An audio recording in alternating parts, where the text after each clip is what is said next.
What up, everybody? We are here for episode 210.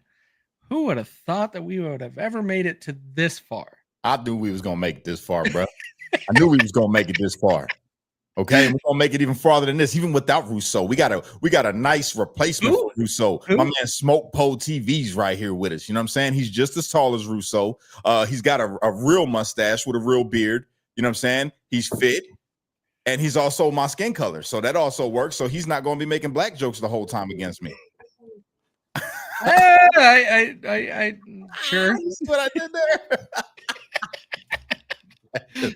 Well, everybody, we have a couple guests here with us. Well, one of them was with us a couple weeks ago. We missed last week because of Thanksgiving. I hope everybody had a great Thanksgiving with their family. We took the week off. Cash was having seizures and trying to figure out what to do last week. Dude. You're like, I'm bored. What do we do? Like you can still go live. We just don't have truth. We don't have True Tuesday. This has been a part of my thing, bro. You got to understand something. I just came home from prison almost a year now, right? And it's been scheduled. You know, it's like everything is, it's a schedule. And when you throw my schedule off, I'm like, hold on, wait, something's not right here. You know what I'm saying? It's chow time. Why ain't we at chow right now? You know what I mean? Oh man, I get it. So we have a couple guests. We'll get to Smoke in just a minute. We have SK. SK hasn't joined us on Truth Will Set You Free yet. SK, please introduce yourself. Let us know who you are. Okay. Just in time. Sorry, I hit the wrong button. Is it better now? We can hear you. You're good. But you're good. Okay. Sorry. Yeah, my name's SK, and I usually spend most of my time on TikTok. Same username, SK_dub. And I recently started getting active on X, and I'm involved in all things politics. She's amazing. You guys go give her a follow on all them platforms. Nice to have you here. It'll be fun. I won't let Cash scare you away. I know Cash can be a little intimidating at times. Thank you guys for having me. It's a pleasure. It's a pleasure. Smoke, absolutely. Tell them about you, bro. Tell them about you, Smoke. What's good, man? Smoke Pole TV. I'm the gun guy. I am the unapologetic American black nationalist. I believed in, America first in all forms and fashions. I am not a in-step line supporter of any political figure, but I like what Trump's doing. There's a couple of things that I have some very serious criticisms about that we're going to talk about today. And man, I'm just really just happy to be here with these great group of guys that are very opinionated, and ladies, and just kick the stuff with you guys. So good to be here. I'm glad you included Cash there. My name is Cash Kelly. I'm a January 6er. I'm a white Christian nationalist, white male, and I support Israel with everything. Yeah, that was too much. We had to fix that. We can't do that on here. Like, we just can't. Oh man! I need no introduction. You guys know who I am. All right, there's that. Go ahead, Kaecey. As soon as you said you're Israel, I'm like, all right. That was good. It ain't even April Fool's yet, dog. But anyways, we're in for a good show, guys. We have some great topics we're going to be going over. Of course, we're not going to say they're going to be horrible topics, but the main topic we're going to be talking about is Hunter Biden. And the part that I find interesting with this is there's a big mix on, should there have been a pardon? Would you have pardoned your child if you were in that situation? And what is it about a president that can lie and say he's not going to do this action and then turn around and do it? Like, when it comes down to this thing, Cash, I'll start with you. Why is it that a president can lie to all of America and the entire world and be like, I support the justice system, I'm going to do that, but he still ends up pardoning his son? I mean, look, this is how I'm going to put it, right? I already knew this motherfucker was lying, bro. That's his fluent language. Like, it's his first native tongue right there is lies. You know what I'm saying? Biden lies. We already know that. I shared something about that just the other day. But should he have pardoned his son? Yes, obviously that's his father. You know what I'm saying? He's definitely supposed to get a pardon from him. You know what I mean? So I don't discredit him for that. In fact, I'll say that the only thing that Biden does truly love is Hunter, because he's been great towards Hunter his whole life. He doesn't so much love the country that well, because he's willing to look you in the face and tell you he ain't gonna do something and turn around and do it. But then again, he's being true to being a Democrat, because that's what Democrats do. You know what I'm saying? Democrat politicians will say, hey, we're gonna do this, and then they go and do that. You know, they throw the rock and then they hide their hand. You know what I'm saying? So what does it say about him? It says what it's been saying about him. I mean, he's a Democrat, lifelong Democrat, 50 years in the game, ain't did shit president. And yeah, I'm not shocked at all. I'm not shocked at all. SK, what you think? I agree. I think that if it were my kid, I would probably pardon them too. I mean, I think they need consequences, but it also probably depends on how much of a criminal you are too. You know what I mean? And I think that he's covering up for his whole family. I think his brother will be probably next to be pardoned. And yeah. I agree. Smoke? I believe, and this might tie into one of your shows the other night. I believe in Biden's original words. No one is above the law. When people grant you the highest office in the land as president, and you're out of your word, out of your mouth before all of this happened, is no one's above the law. And you set up laws that, you know, prosecute people and send people to prison that are sell it. Because I seen those pictures and I seen the piles. Those weren't used. That wasn't usable drugs. He almost looked like a dealer. You know what I mean? And especially just coming from my background, seeing what he was involved with the guns. And I like to be careful on what I say in the words, especially starting this early. The pictures I seen did not look like just a casual user of things. It looked serious. And when your words are no one is above the law, you got to hold everybody to the same standard. When you are in the office of the highest office of the land, then you have to, I don't care if it's family, anybody. You can't be a pastor and then put your family over God. You understand what I'm saying? You can't be the leader of this free country and then put your family over this country.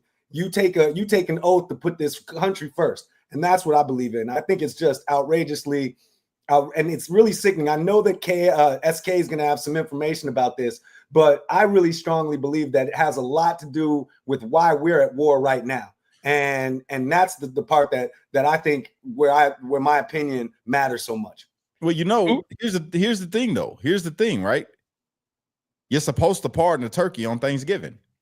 He pardoned his son. Not just that, people will give some pushback, and then they'll say, well, this is what the Democrats are saying right now. Well, it's different now because, you know, everything that Trump is doing and everybody he's bringing into his cabinet, they were going to target him and bend him over the coals, just like they did the J6s. You mean like that? Is that what you're talking about? Because if that was the case, hey, it is what it is. You let it happen to a whole bunch of regular Americans and war heroes and grandmas and mothers and fathers and sons. Why not let it happen to Hunter? You know what I'm saying? The one thing I will say about Trump is Trump's telling you what he's going to do straight from the gate. He's telling you, hey, I'm letting y'all know I'm getting ready to run for president. When I get in, I'm pardoning all the J6ers. He didn't hide the fact. He let everybody know this is what you're voting for. And I guarantee you, if Biden would have said when they asked him, hey, you going to pardon your son? And he would have said yes, well, people would have probably had a little more respect for him. You know what I'm saying?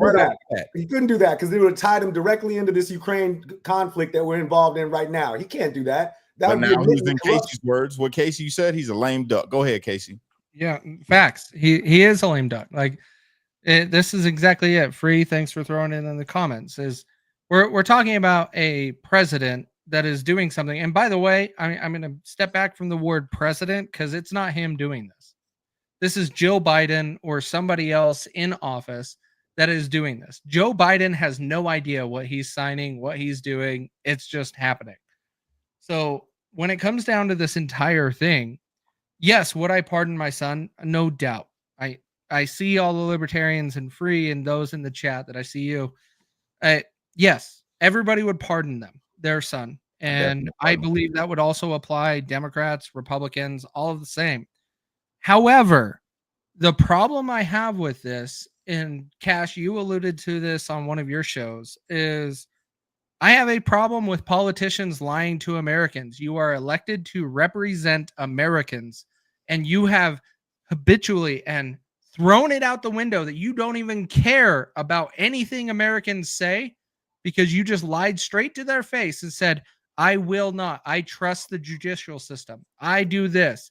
And I will not pardon my son. And then what did he do on a random weekend? No one expected it. All of a sudden, it's on whitehouse.gov that he pardoned Hunter Biden. Yeah. I mean, I feel you, my bro. I'm just going to say, though, again, I'm not shocked at all by this, bro, because think about it. Think about it. He was convicted. It's a blanket pardon. Like, this shit is excusing anything that he could be convicted of. How many years? For forever, right? No, it's like 10 years. 10 years. Well, it's 11. Cash, let me use it. Well, it could be 11. Cash, let me use this example in your situation. You have a 10-year difference between when you went through the system and when you actually were caught, when you were dealing with the judicial system directly, which means law enforcement and all of that. Mm-hmm. And so now you don't get a pardon. You just get 10 years held accountable for that. Hunter Biden is now completely excused from that. How does that? Trump does the same thing, man. Get this felony up off me, Trump. Do the same thing for every J6er, regardless if they got a criminal history or not. Give us 10 years prior and 10 years in the future. That way, the next time we got to storm the Cap, I'm just kidding. That's a joke. That's a joke. We're not going back to the Capitol, okay? That was a joke, FBI. We're going back to the Capitol, but we're not doing it like that. Yeah. But no, man, real talk, though. Get this felony up off me, man. If he could do it for his son, you could do it for Americans that took a stand that day for all of us. You know, we took a stand for the Constitution. We took a stand for the people that was being horribly mistreated by the other side. Rules for thee and not for me. Those people. Yeah. So yeah, issue a blanket pardon. I'm cool with it. You want to pardon Hunter? I'm totally fine with it. I'd have did the same thing. I'd be like, yo, this is my son. Right off the bat, I'd have told people my son ain't doing no time. I'm gonna say that right now. I'll handle him when he gets home, but I'm giving him that pardon. You know what I'm saying? Right. So do the same thing for the J6ers. SK, you were gonna jump in. What do you want to add to that? No, I was just going to say Hunter Biden's pardon goes from January 1st of 2014 through December 2nd of 2024. So it's just 1 month shy of 11 years. And the pardon for Nixon was only from the day he took office in 1969 until the day he retired. And that was for the Watergate scandal. So it goes even further than that. And on top of that, whenever you start looking at why it is he chose January 1st of 2014, the first payment that was received by Hunter Biden from a foreign government was February 14th of 2014, and it was from Elena Baturina from Russia. Man, right. That's I'm sorry to cut in, but that's the key. That's the kicker right there. Yep. And I have all the totals of every country. So when we're talking about Russia, research, just so you know, Kaecey, beast at research. Any numbers you want? Well, and I read all of the transcripts. I had the transcripts for the Delaware case emailed to me every day at the end of trial, and I read them out loud on TikTok lives. So I know all of the testimony. So I knew immediately after the FBI agent testified in Delaware about the authenticity of the laptop and that there was no tampering. I know how it is that the investigators in these cases have been given their information. The FBI hasn't just handed over the entire iCloud account. They are picking and choosing. So they give Delaware what they think is relevant to their case. They give California what they think is relevant to their case. They're not just handing over the whole entire content. Smoke, what do you think?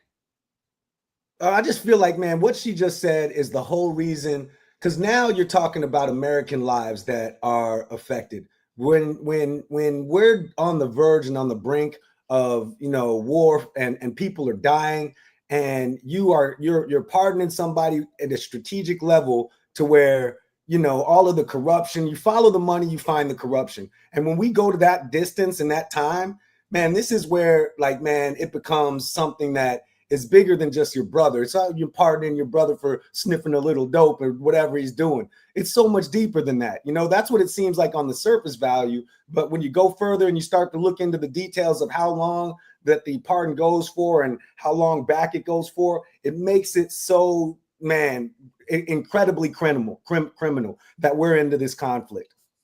Okay. Facts. And you guys have to remember, he wasn't just using, I don't know what we're allowed to say on here. He wasn't just using the substance, the smokable Coca-Cola is what I call it on TikTok. He calls it chicken in his text messages. But he wasn't just using that. He got to a point where he got so paranoid, he thought he wasn't getting quality enough smokable Coca-Cola or chicken, as he calls it, that he started asking for the real soft stuff. And he was only getting pure Coca-Cola. And then in the chateau in Beverly Hills, he was himself cooking it into smokable Coca-Cola. So I'm trying to tell y'all that stuff that they found in the White House was either Hunter Biden's or Kamala Harris's. I'm convinced. Can we go with that's pretty obvious. Can we go with both? They were doing it together. Yes. Yeah. Because what is Hunter Biden doing it with his dad? No, only on debate night. That's how Joe Biden was able to show up. But when it comes down to this whole thing, we all know that everything was tied to Hunter or Kamala or the Democratic Party in general, which all of this stuff is coming out. Yeah. And Free said it right, the devil's in the details. Like I agree with this. And when it comes down to Hunter Biden being pardoned, that is not the concern from my standpoint, and I'm seeing it with a lot of others, is he can be pardoned by his father, sure.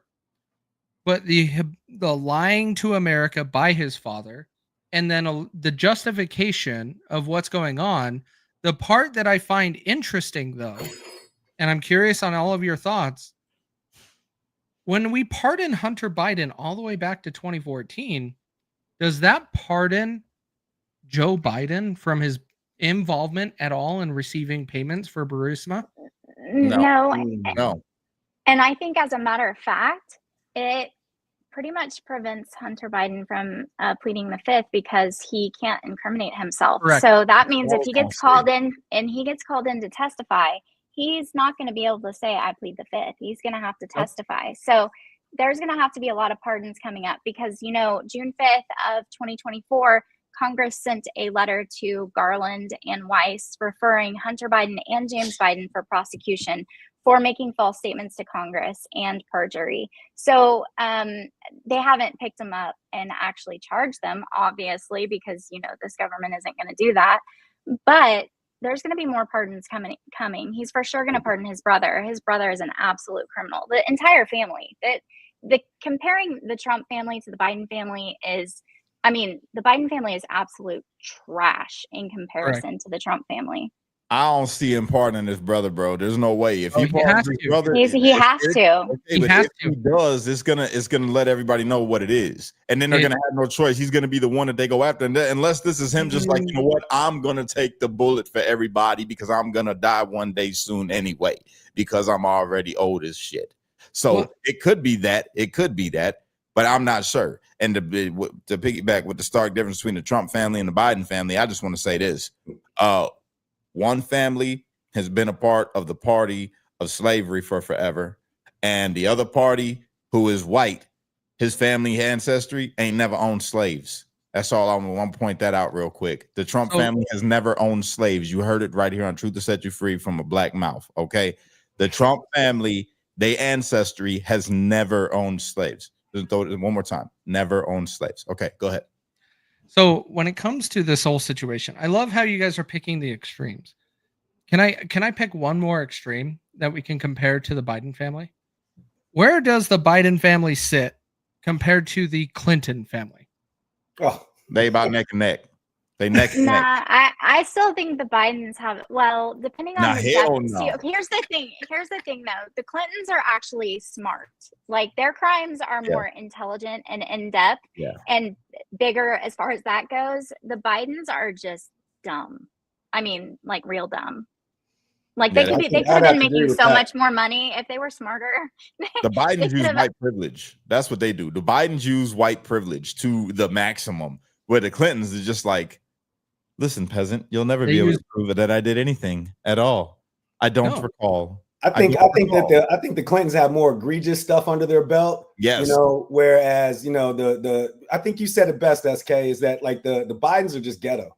The Bidens are super ghetto, man. Like it's just super ratchet, the stuff that's coming up, but it's ratchet in a very serious criminal way. The ratchetness kind of overshadows the severity of these serious things. Like people are so excited about the crack and the drugs and stuff, but when you really go into the details, like we were kind of discussing, it's like the level of it just totally overshadows the surface value of things, you know. And that's kind of, I think, the difference. Whereas the Clintons, man, they're very smart, and they are man, they're deep. They're decades. They are decades and decades and decades deep. Their crimes go all the way back to Arkansas. Yeah. I mean, if you don't know, look up Mena, Arkansas Airport. Just saying. Look up them 2 boys that passed away on the railroad tracks. We're gonna leave that alone, though. We're gonna leave that alone too. But the Bushes, boy, you talk about corruption. They up there with the Clintons. Well, the Bushes are doing. Matter of fact, the Bushes are masterful. They are masterful criminals. No, I don't know if we can compare them to the Clintons. Though. No, dude, you want stupid. You talk to the Bush family. No. George Bush plays stupid. That man is smart as hell, bro. He plays dumb. Don't think that man's stupid. He's smart as hell. He is one smooth criminal, bro. No. I think they just know. All they do is they just know Obama's paddleboard holder guy. That's all it is. The Bush family just knows people. If you look up George Bush, bro, and his history, right? His coming up and everything. He's always been smart as fuck, bro, and an intellectual. It wasn't until he became the president where he started playing dumb. I'm trying to tell you, he changed completely. He changed completely when he became the president and started playing the dumb farmer. You know? But here's the thing. You're talking about one member of the Bush family. Papa Bush was smart as hell. What you mean? Wasn't he in the CIA? Yes, he was the head of the CIA when Kennedy got assassinated. Oh, jeez. Like exactly. That's what I was gonna say, because I was gonna say their level of crime is like on, you know, like the Clintons, except I don't think it's as extensive. I think it's more, I thought I was doing the right thing, just, you know, doing my intelligence thing. I don't think that they were actually trying to commit crimes to personally benefit. That's my distinction between the Clintons and the Bushes. Look into the Clintons. Right there in the comments. Right there. That is it. Saying, bro. That's what I'm saying. Idiot. Yes. And that's what I was going to bring up. Played it. He played that role. He was not. I'm telling you. Look, I looked it up, bro. I read a lot about George Bush. That man was smart as shit going through school. He didn't even talk the way that he talks now. The way that he was talking when he was president, he never spoke like that. He never spoke like that, bro. When he became the president, I don't. Yeah. That's man, if politics was a video game, then I think that the Clintons would be like Master Splinter once you get to the end. Like, you know, I don't think it would be Bush. I think it would be. I want to say Bill, but I even think that Hillary might be like that last monster you fight at the end. If politics was a video game, that's the final boss. Yeah, she would be like the boss, like Bowser. the tentacles and everything, like bro. Like, I don't think anybody beats the Clintons, because man, when you look into their situation, it is devious, bro. Yeah, facts. No. That's all the way around. We can't forget about the kids from Haiti. You know, we can't forget about what they did there and how they helped that lady get up out of prison that was caught trafficking children. I'm just saying that happened. It's real. It's real. You also can't forget the Cheney family, because they're up there too. Yes. Cheney worked for Halliburton, and he got into office. Halliburton got a $7 billion no bid contract right before the war broke out. Like, they are not good either. They are definitely warmongers. The left was calling them war criminals and calling for him to be prosecuted. And then they were all cheering that he endorsed Kamala Harris for this election. And it's like, if you're older than like 30, you should know why it is that he was endorsing them, because that's how he makes his money. You guys warmed my heart tonight, bro. You guys, ladies, you guys and gentlemen, you guys warmed my heart tonight. Because one thing that this proves, this conversation, is that all of you guys are very free thinkers. You're not just gonna paint somebody as an angel just because they're on a certain political party. I really appreciate and respect what you guys are saying tonight, man. A whole bunch, man. Well, just some insight. I voted for 5 political parties just a month ago. So I'm not loyal to one political party. It's the right person for the job. But Cash, for you to say this individual is smart and he says this stupid thing with a freaking microphone in his face, I have no idea. Shame on you. Saying in Tennessee, I know it's in Texas, probably in Tennessee, that says, fool me once. Shame on me. Shame on you. Fool twice can't be fooled again. If fool me, we can't get fooled again. Yeah, right?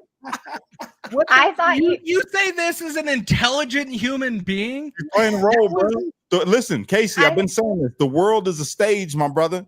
The world is a stage. Don't you ever forget me telling you that. That man went through Skull and Bones. He plays the role. You know how I know he plays the role? Because of what goes on with Skull and Bones. You got to play a role. You have to.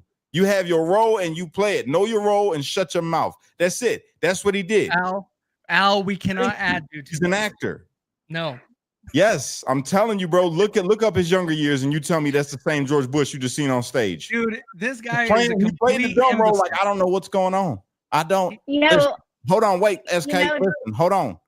I don't know what the fuck's going on right now, but that's George Bush. That's George Bush. That's the role. Go ahead, SK. No, I was just gonna say, he did Coca-Cola and drank a lot whenever he was younger as well. And also, I thought you were going to play the clip of him saying, "I'm not a rocket surgeon." A rocket surgeon. I can play that one too. Yeah, exactly my point. Do you think someone that graduated from, was it Yale? Yes. Yale, bro, with a family as prestigious as his, do you think that he is slow to where he doesn't know between a rocket scientist and a rocket surgeon? No, he's playing a role, bro. He acted dumb as the country got looted by the Cheney.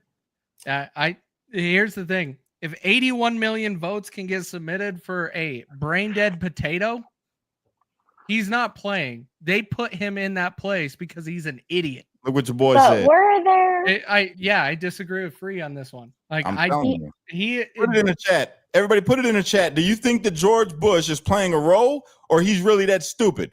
Do you think that a man graduated from Yale? I agree with authentically stupid. I'm telling you, I don't see it. I agree with Cash. He's not stupid at all. He is. Everybody, like, for him to say the stupid shit he got in a microphone, and then all of a sudden, this is why America was so excited when they got Obama right after George Bush. Is you had this elegant speaker immediately following this dumbass, and he was playing a role. That man was playing a role. He pretended like he was from America the whole time that he was president, bro. That's true. You know what I'm saying? That's he true. Pretended to be a Christian. He was playing a big role. He pretended to be in a heterosexual relationship. He was playing a role the whole time. So Cash, you're really thinking that these people were so dumb that they were told to go up and say, and they were just like, well, I'm going to go do it. No, they were told the character that they got to play. Look, you got to act stupid because what we're about to do to America, you can't have no answers for. And listen, you guys have to think about this. Some of the smartest people I know, I say some really dumb shit, okay? And some of the smartest people I know they say dumb shit. I don't disagree with that. You gotta think about it. Guys, I apologize. I'll be right back. I'm sorry. My daughter just got here and she's only stopping to say hi. Go ahead. Right. Go ahead. You're good. So SK, go ahead. Keep going. No, I was just going to say some of the smartest people I know say some really dumb shit. Some of the smartest people I know have zero common sense. I'm glad I got both. I do know some people that are extremely book smart with zero common sense, which book smart does you no good if you have that does not mean they're smart. That means they're dumb. Yes. And if you put the microscope on anybody, especially when everyone's attached to every word that you say, I mean, the more dumb stuff that they can pull out of you. But I think Bush Sr. was a lot more intelligent. I think he was a respectable guy. But when it comes to Bush Jr., I don't think it's a far stretch to say he lacked a little bit of presidential intelligence. I think the intelligence had to be split between him and Jeb, and that's why we have half a human being between both of them. The Bush family is not intelligent. They are just awful. I didn't say the Bush family. I said George Bush and Papa Bush are very intelligent. I Jeb think the and women are George are the smarter. same. His daughters are really smart. His wife is smart. I think the women are smarter, to be honest. Hey, is it because just they didn't come from the Bush family. I'm sorry, I got to point this out, but I've always thought this, and I could be wrong, and this is for entertainment purposes only, YouTube and Facebook. I think the Bushes are incest, and I really believe that they're like the cousins of the Queen of England, because the Queen of England looks like the Bushes, what used to anyway. I know for sure she looks like Papa Bush now, but they all looked alike. Yeah, George Bush Sr. and Barbara Bush. Was that a name? Yeah, Barbara. Yeah. They look like cousins, bro, brothers and sisters or something. I think that they was. Have you heard of genes and things follow? I've heard of society keeping it in the family. I've heard of that. Nobody does that. Bloodline. Listen, we got to keep the bloodline pure. We can't let any of them darkies in. You never know who you're sleeping with. We left the UK and Great Britain for a reason. If anybody's gonna marry my sister, it's gonna be me. I feel like they're like that. Oh my goodness. I do have a question. Speaking of the CIA, how do you guys feel about finding out all about the collusion with the CIA and Joe Biden's campaign? Anthony Blinken, as a matter of fact, also why we're all in the middle of this Ukraine and Russia stuff. So how do you guys feel about all of that? I ain't heard about it. Yeah, tell us about it.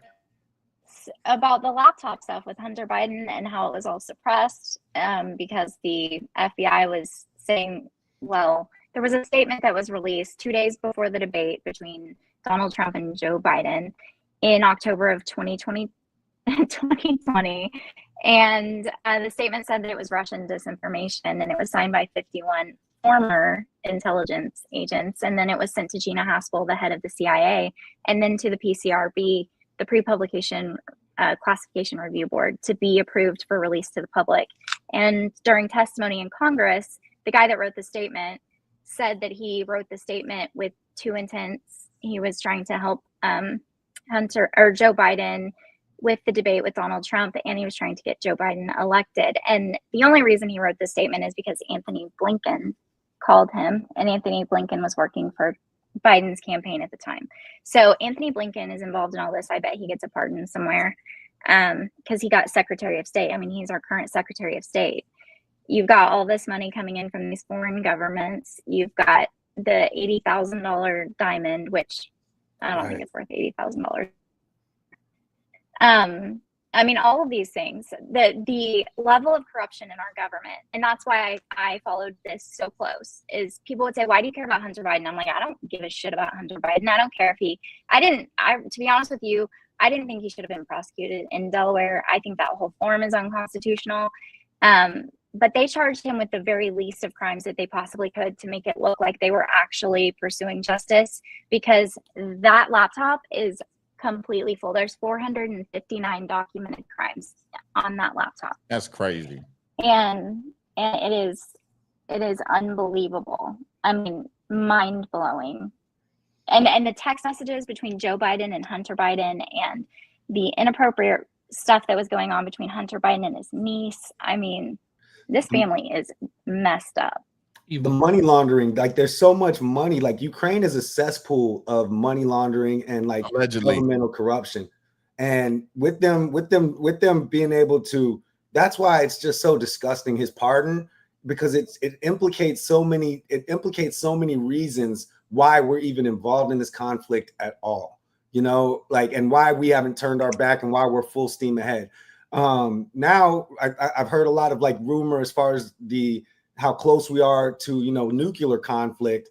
And it is getting to the point where I feel like things are being escalated and sped up to prevent, you know, Trump from being able to negotiate. So I think that things are getting pushed along even faster to try to sweep all the stuff that SK is talking about under the rug, because when Trump gets in, I think a lot of this stuff is going to come further to the surface, and they don't want that. I don't think that they want that. I agree. I don't disagree entirely with that.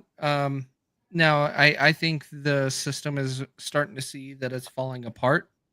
Like, you can't tell me somebody that ran a political campaign got slaughtered, but the Democratic Party has been around for so long, and now they are just stripping out 2/3 of their people that helped run their campaigns and everything part of the Democratic Party. They fired them all. I think they are trying to do a reset and re-push it out. Like, they have no choice. They have to pull everything out and restart over, and hopefully catch the other side off their game.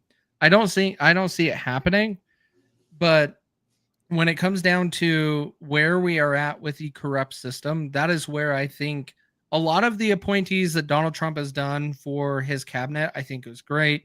I don't like that he pulled back on Matt Gaetz. I think Matt Gaetz should have stayed. But when it comes down to the other appointees, they're okay. Marco Rubio can go. He is an establishment Republican. He doesn't need to be there. And we're getting into the topic that I'm remembering, which is all of the appointees from Trump's cabinet.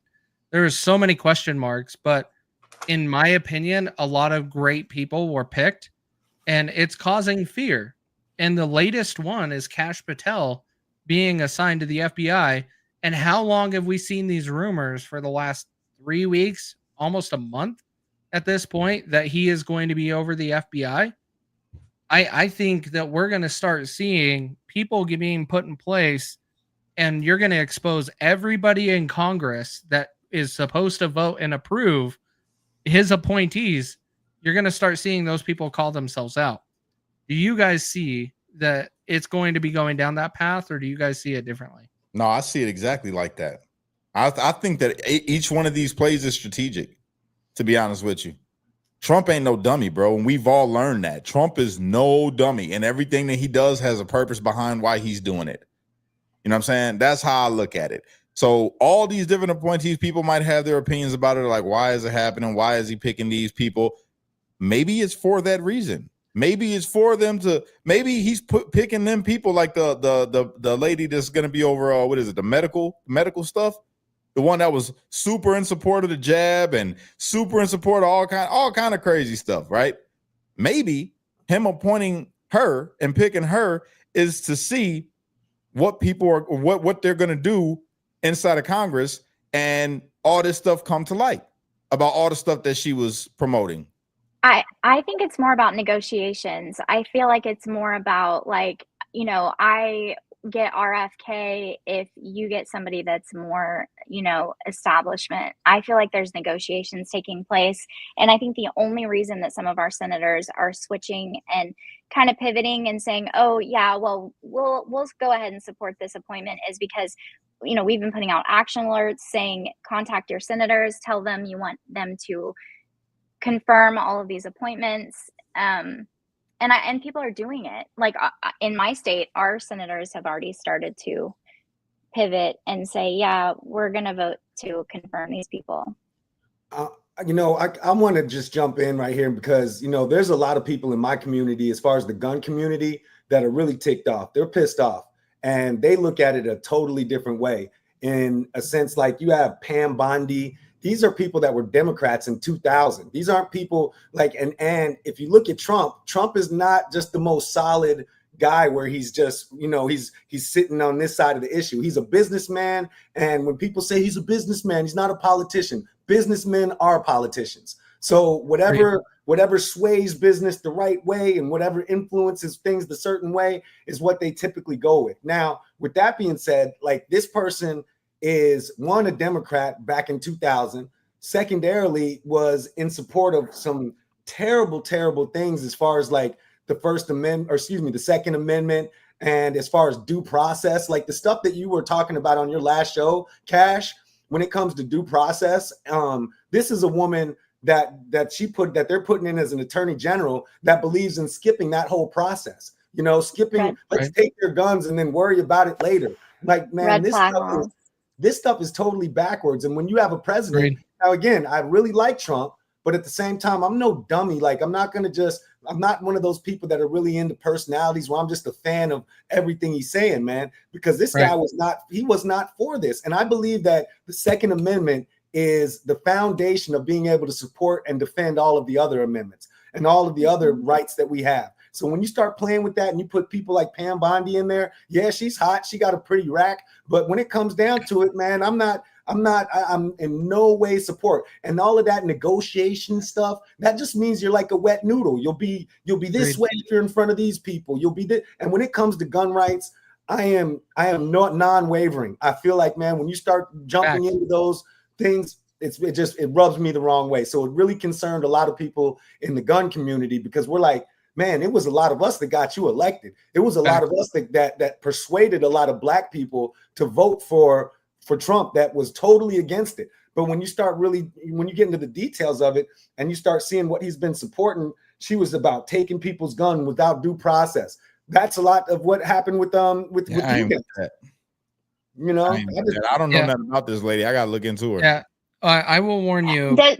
Pam Bondi holds a lot of chords when it comes to being scared from a 2A perspective. Like, Pam Bondi is not that person, and most of you in the chat here and have been following it, not on X, but all of you on YouTube and Facebook that have followed us for a while, but know that this is my main criticism of Donald Trump, is his Second Amendment.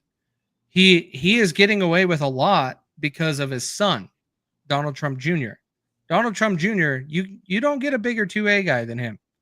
And he's getting away with a lot, even though he's taking away people's rights.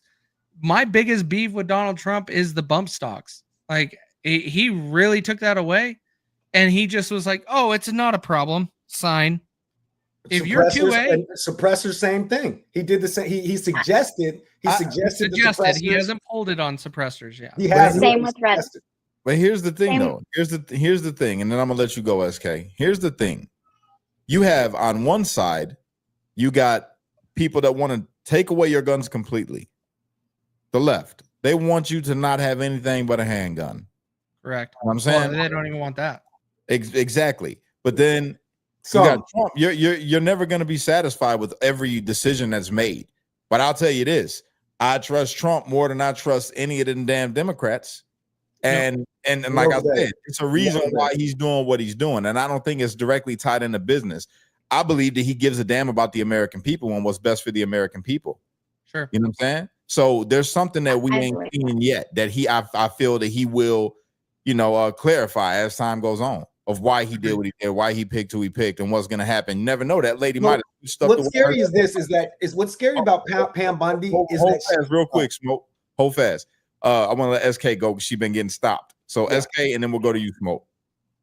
Oh, people were saying in the chat, I was going to say the red flag laws, because in debating, I debated every single day on TikTok for like 11 months leading up to this election. And that's whenever the Democrats would come in, they would think they would, have something on you when they'd say, well, is there anything that you don't like about Donald Trump? And I'd be like, yep, I don't like his 2A stance. I didn't like the fact that he banned bump stocks. I didn't like the fact that he even proposed a nationwide red flag law.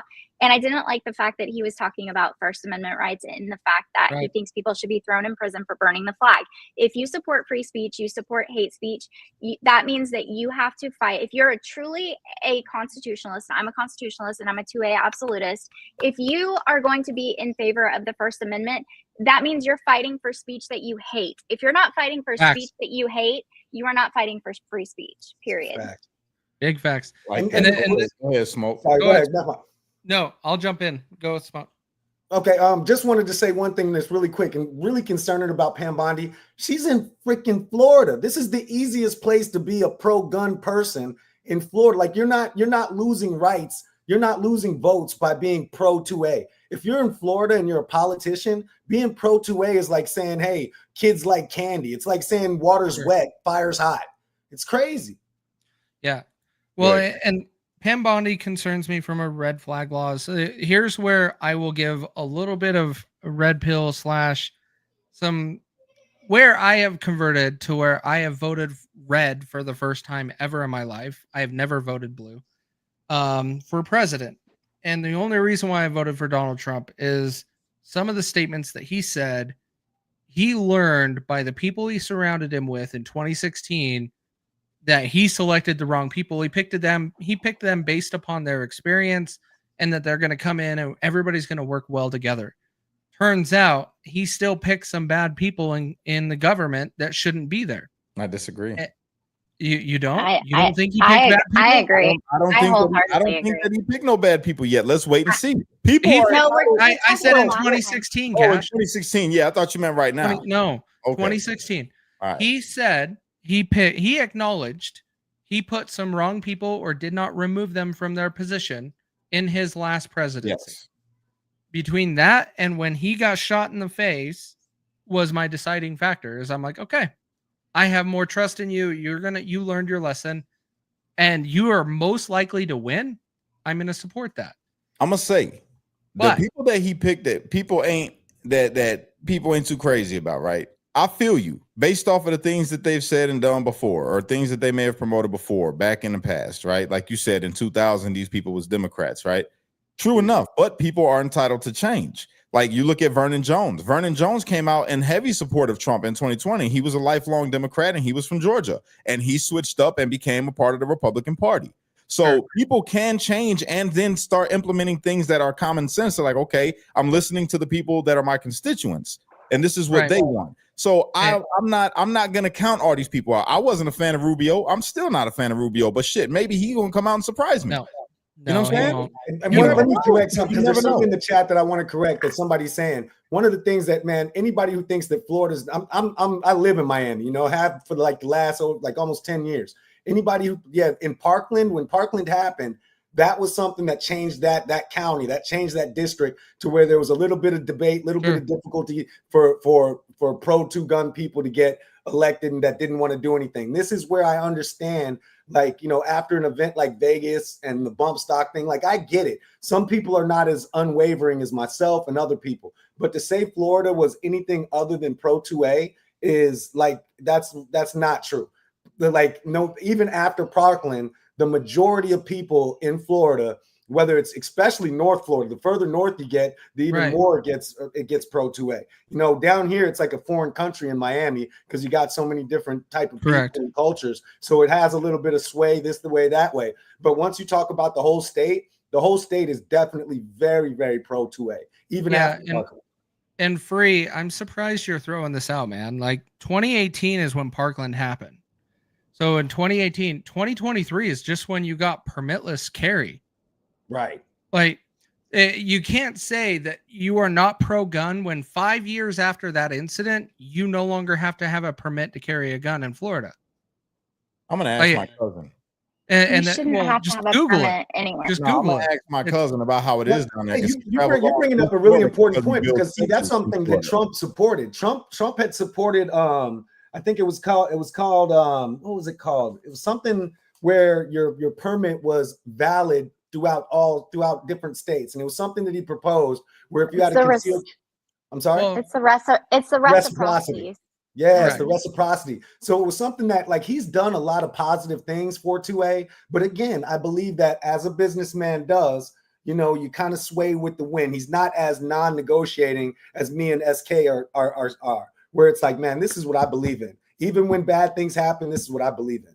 So go ahead. Free, we're gonna have to debate this a little bit because you're in a different stance, and what Free does shows too, and we'll bring Free on. I think we need an exclusive show about this because Free, I get what he's saying. No open carry, 21 to buy. However, there has been progress since the biggest shooting in Florida, which was Parkland, to move to being more 2A. It's been moving that direction. It's not going the other direction. I think that y'all are missing it, though. It's not saying that Florida doesn't have a bunch of citizens that are pro 2A, but the government down in Florida is not. The government down in Florida is not pro 2A. Plain and simple. The officials down there are not pro 2A. They're just not. Then why are we saying it's the super red state of the country? Yeah, and I disagree with that. In certain instances, because they're super red does not mean that they got to be 2A. My state is the reddest state in the entire country, and we have open carry, constitutional carry. We have legal medical MJ. You can carry your pew pew to go to get your Okay, MJ you in and Texas? Where you have at? them both. Texas is Oklahoma. not free. Where you at? Oklahoma. Yeah, Oklahoma wow. is the only red state that completely voted red in 2024. At least three. I know for a fact 3 in a row it's been solid red. But here's the thing though, we have a whole network of people. Liberty is what we're all about, and we have a whole like grassroots group, and whenever there are bills that are coming up for a vote, if we don't like them or if we do like them, we send out action alerts. We contact everyone and say, okay, everybody needs to call these senators and tell them to vote yes or to vote no. And I'm trying really hard to try to get this to happen on a national level, because it's easy at the state level. You have so much more control over your state and local government than you do the federal government, which is number one, why the federal government needs to be smaller and the states need more power, because whenever the states have more power, that means that the people have more power. And I hate it whenever people bring up stupid shit like slavery. There are constitutional amendments for that. I mean, nobody's going back to slavery. That's not what this is about. This is about the people having control of their state. The people in my state are different than the people in New York and they're different than the people in California. So what it is we want here is not going to be the same as what they want in New York or California or Illinois or wherever. And that's why we are 50 separate states together under a federal government. Big facts. Go ahead, Cash. No, I can't follow that. That's good. I really want to figure out how to get this to work on a national level. It's really how you get it to work? Level. Well, this adds another good credit to Trump, right? Is that I think his biggest contribution to what we're talking about right now was his federal judge appointments. You know what I mean? The people that he put in position as the federal judges are definitely pro 2A and have proven that through their vote. And I think that that's one of the reasons we haven't seen even further encroachments on the Second Amendment, is my personal opinion. Because, I don't want to go through the list of who they are, but because you guys are familiar, but I think that was the saving grace of why I'm still such a Trump supporter in that sense. Thank you, Leanne. I've seen you twice. I appreciate you, Leanne. Thanks. You guys are right. But like I said, there's more to it than the 2A, man, that's on the table right now with the way that they're trying to do this country. You know what I'm saying? They were trying to take the guns totally. That's off the table. Trump ain't never going to let that happen. And neither are the people that he's appointed. I promise you that. If old girl Bondi or whatever, we won't let that happen. If she tries to step out of line, she'll get fired. If she don't go along with the agenda, honest to God, what I really think is I think that Trump got a lot of people in there that are going to listen to what he wants to be done. That's what I believe. Everybody that he brought in there, they're going to do exactly what it is. Can I correct you? Trump's agenda. I'm going to correct you. Go for it. Should we be looking to a president for what their agenda is, or should we be looking at who their constituents and the representatives of the citizens should really want? I mean, we have to correct this speech. We can't be saying what one person wants. No, you're not correcting me. That's not a correction, because exactly what I mean is Trump's running a business. America's business. Trump doesn't have shit to do with what happens in your state, bro. He doesn't got shit to do with what happens in my state. Our state, now you want to talk to your state officials about shit? Cool. But the people that Trump is appointing ain't got shit to do with your state. We're talking about federal crimes, federal laws, things that are going to be passed through for all of America. That's it. Tell all be all. It's not going to violate the constitutional right. That's it. He's not taking away nobody's 2A. Donald Trump took away my right to buy a bump stock.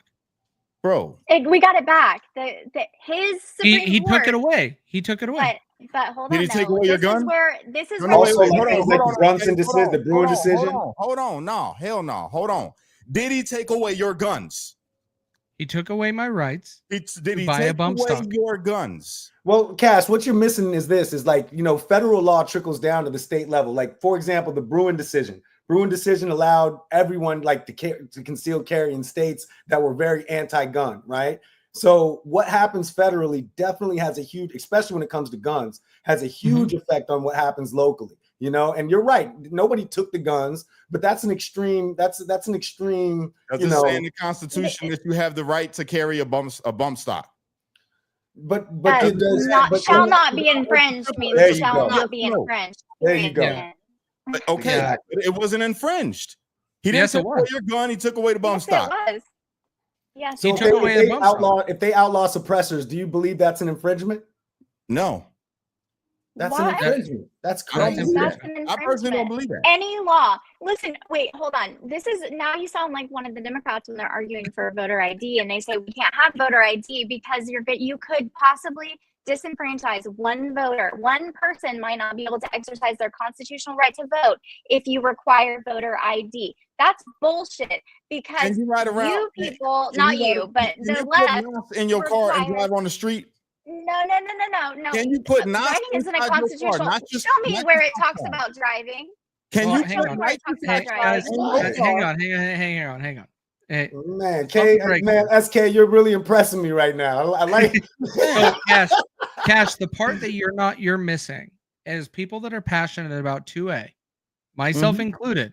Like when Smoke Pole is like, I'm the biggest 2A guy. No, I have my own little gun that goes on my shelf behind me, and it's specifically behind my head. I have to take all day long while I'm working.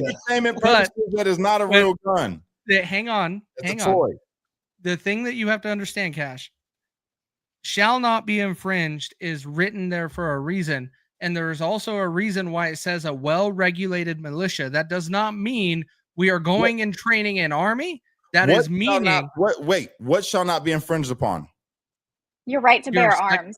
Your right to keep and bear arms.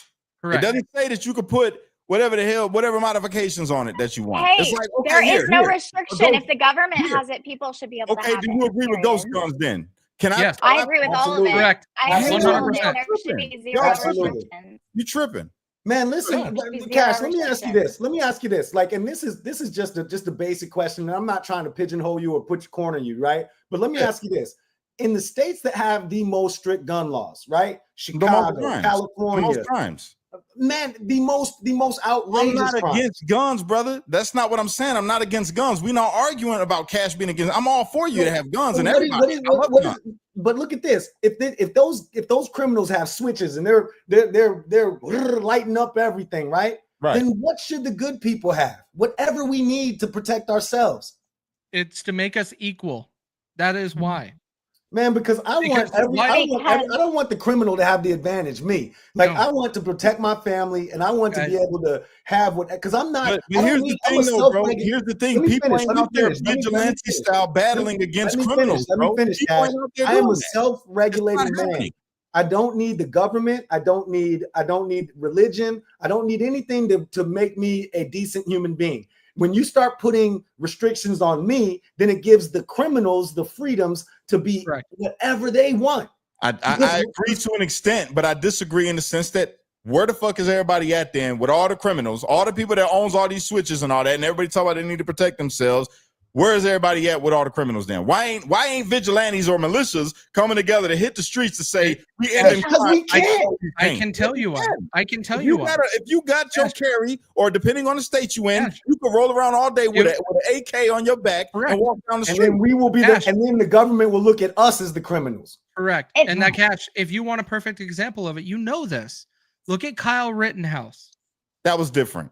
No, it is not. No, it's not. It is 100% the scenario that you mentioned. Great conversation. It is 100% the scenario you mentioned. Here's the difference.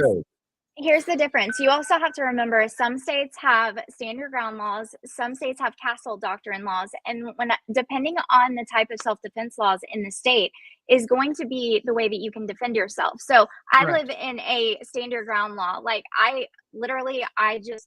if I owned those things, flood, terrible tragedy. You just basically have to make sure that you're not pew-pewing somebody in the back and that they're inside your house. Period, the end. And now in places like California with castle doctrine, you have to actually prove that your life is in imminent danger in order to be able to have a credible self-defense. And that's impossible. How do you prove that your life was in imminent danger in order to have a self-defense unless there was somebody recording it or some sort of concrete proof, like actual video evidence? How are you going to prove that your life was in imminent danger, that somebody didn't just kick your door in and come in your home thinking that they were going to come in and make a sandwich? SK, I hear all of that, right? Here's my thing. We talk about the little dudes running around here with switches, right? Little homies running around with switches. if there wasn't no law against the switches, or if it ain't no law against the ghost guns, it ain't no law against all these things that they can easily access. These are easily accessible things. Well, then guess what? They ain't catching the charge and they're not getting locked up. The criminals don't follow the laws, Cash. The people that follow the laws are the law-abiding citizens, period. You're not hearing what I'm saying. I hear switches. When I go through Chicago, I go through Gary, I hear them going off. I'm hearing it. I hear it. Freedom. I don't hear that happening in good communities. Cash. I mean, I was doing it yesterday. Yeah. Well, you're in Oklahoma. That's different. That's like the Wild West. I don't know if it's making if I'm understanding your argument correctly, Cash, because the reality of it is like I'm saying lock these little motherfuckers up that's running around here with these switches, killing kids and lighting up people's houses. Yes. And if they make a harsh law against switches because they know they little badasses got them, well then guess what? I hope they throw the book at them. That's what I'm hearing. Here's the problem. Here's the problem. Whenever you give up any liberty, even an inch of liberty for some sense of security or safety, you do not deserve that freedom that you were given. The number one purpose of the Second Amendment is to defend against the government. First of all, it's to be able to defend against the government. You have to put yourself back in the mindset of the founding fathers. The number one purpose was to be able to defend against the tyrannical government. Switches and ghost guns and bump stocks. Yeah. I'm not taking away guns. No guns should be taken away. You should have whatever kind of ammunition as long as it follows. Listen, no, we got to get this right. Y'all are pro 2A. Pro 2A. The right to keep and bear arms shall not be infringed upon. But the states also have the rights to delegate the way that they're gonna do their shit. So they say you can have, yes, they do. You have the right to keep and bear your arms, but we don't allow this and this and this attachment to your gun. That is not illegal. That is you following the Constitution. That is recognizing your Cash. Let me respond to that, because you know what? I get your premise and your thinking it what it is, but you have to understand what a slippery slope you're climbing down. Because once you start saying, okay, the freedom of speech, yeah, you have the right to say whatever you want, right? But then if it's offensive to this person and it hurts their feelings, then yeah, the state has the right to shut you up. That's not right. That's not freedom of speech. The Constitution. The Constitution doesn't have exceptions. It's the only part of the Constitution that says shall not be infringed. Y'all arguing with the Constitution. You're not arguing with Cash Kelly. The states have the right to delegate. Plain and simple. No, only if it's not expressly. If you put a suppressor on your damn gun and you live in the state of wherever the hell you live, and they say suppressors are outlawed in this state, we don't allow them. You could keep your gun, but we're not allowing you in the pudding, bro. If what Constitution, they're not following that. They're not breaking. What you were saying was true. California, Chicago, and Detroit would be safe places, but what you're saying is just not true. Chicago and California. I'm talking about in general, bro. If the state, this is why they have laws and them little homies is getting locked up. You're not getting they say you can tell a tree by the fruit it bears. The places that are following your logic are the most violent, terrible, decrepit places in America. It's not about following my logic. All I'm saying is it's the law. That's all I'm saying. No, I'm not saying that this is what I want it to be and this is how it should be. I'm saying that according to the Constitution, you have rights. Your rights are protected. If these motherfuckers try to take your guns, that's against the Constitution. If they take your bump stock, it's not. It depending on the state you live in. That's all I'm saying.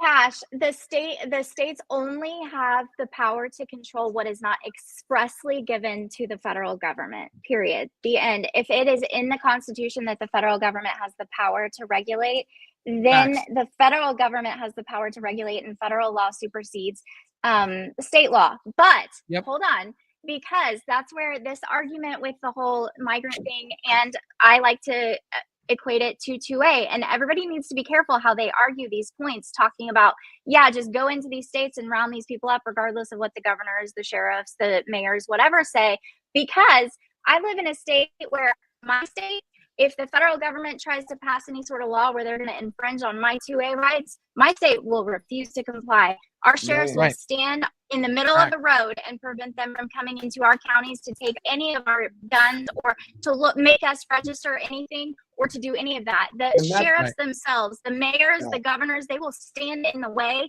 and that's because they are protecting our constitutional right. That's the difference. So when you're arguing, that's why a lot of these New Yorkers are running down here.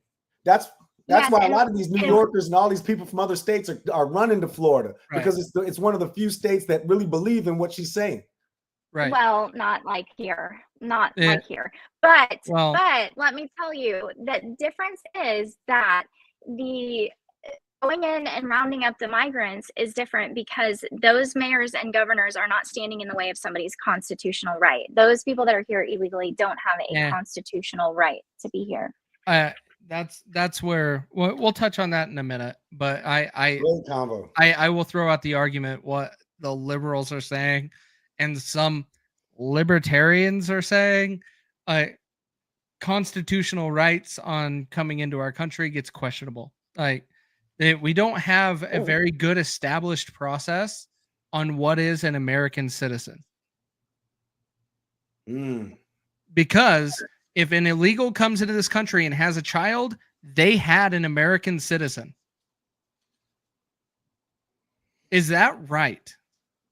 Well, I don't think so. What do they call those they call them anchor babies or something like that? Yes. Correct. After the Illinois Supreme Court decision where they allowed the illegal that had PPU'd somebody, and he had, obviously it was in self-defense. It was a clear-cut self-defense case, but he got in trouble because he was an illegal and he was in possession of a firearm. Well, the Illinois Supreme Court ruled that he has the constitutional right to defend himself.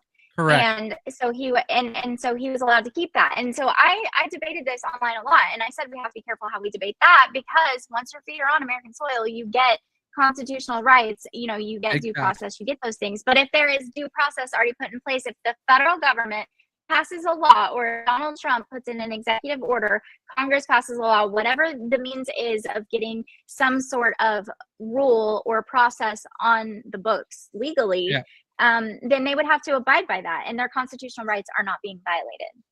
Right. So the only reason why I brought that up is because it's a questionable topic that what was the question? We do need to address. Hang on, I'll recap it for you, Cash. And Cassandra, no, it still exists. If a child is born on the land, in the land of the United States of America, even if it is by illegal, they are a U.S. citizen. And so, yes, they get all constitutional rights, even though they are born by an illegal on our land. They are a U.S. citizen and receive U.S. rights. Didn't Trump say he's stopping that though?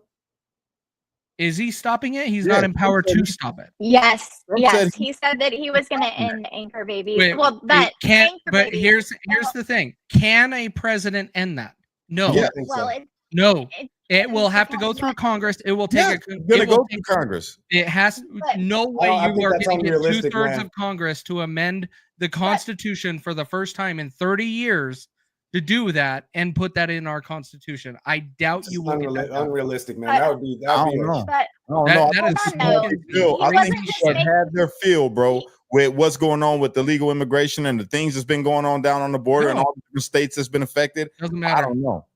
With how close the House and the Senate is, you can't win that argument. You will not get 2/3 of the vote.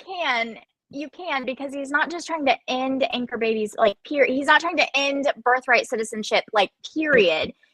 He's trying to make it to where people aren't coming across the border 8 or 9 months pregnant, either illegally or even trying to seek asylum and then getting here and having a baby thinking they can stay just because they had a baby. That's what he's talking about.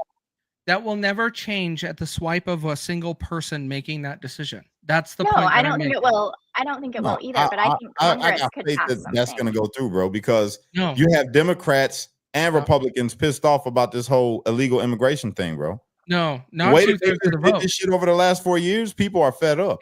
If there was that many people in Congress that actually agreed upon it, they would have took the action without Joe Biden's involvement, and they would have closed the border 2 years ago. And not only that, there's so much nuance. There's so much nuance behind that, like how, when, like, you know, that is a very, very complicated situation. You know, when it comes to pregnancy, when did the pregnancy happen? What is their status of legitimacy? Right. It would create something that would take years to figure out. So you Smoke, you're on the right path.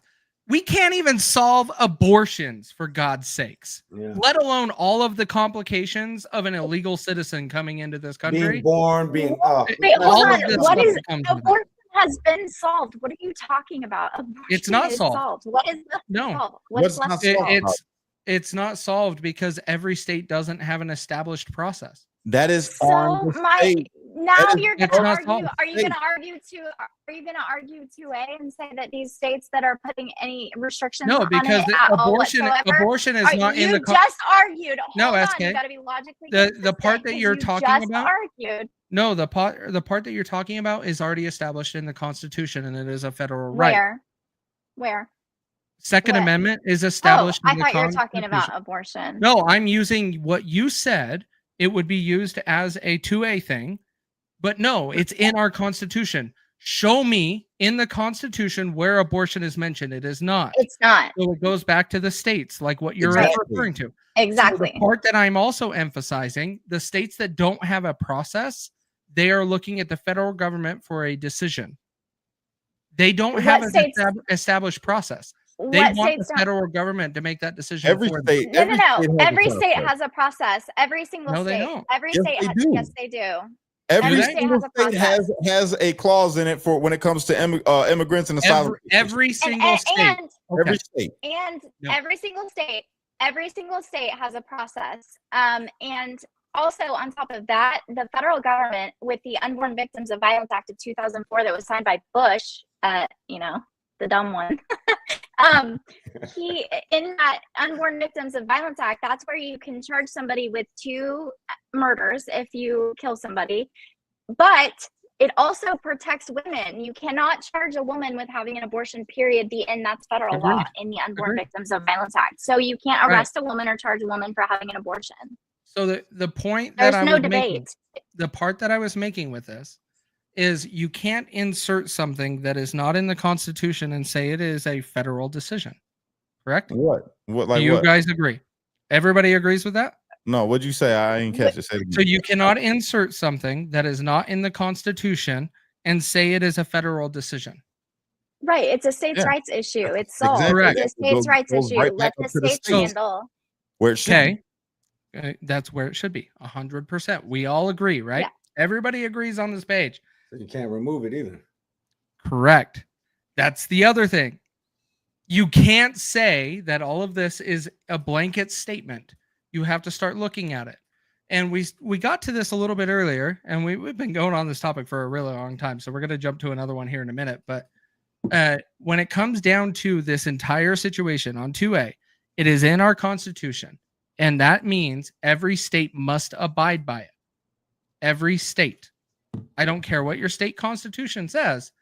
They have to abide by the Constitution of the United States, which means it shall not be infringed, which means a well-regulated militia should be able to run it.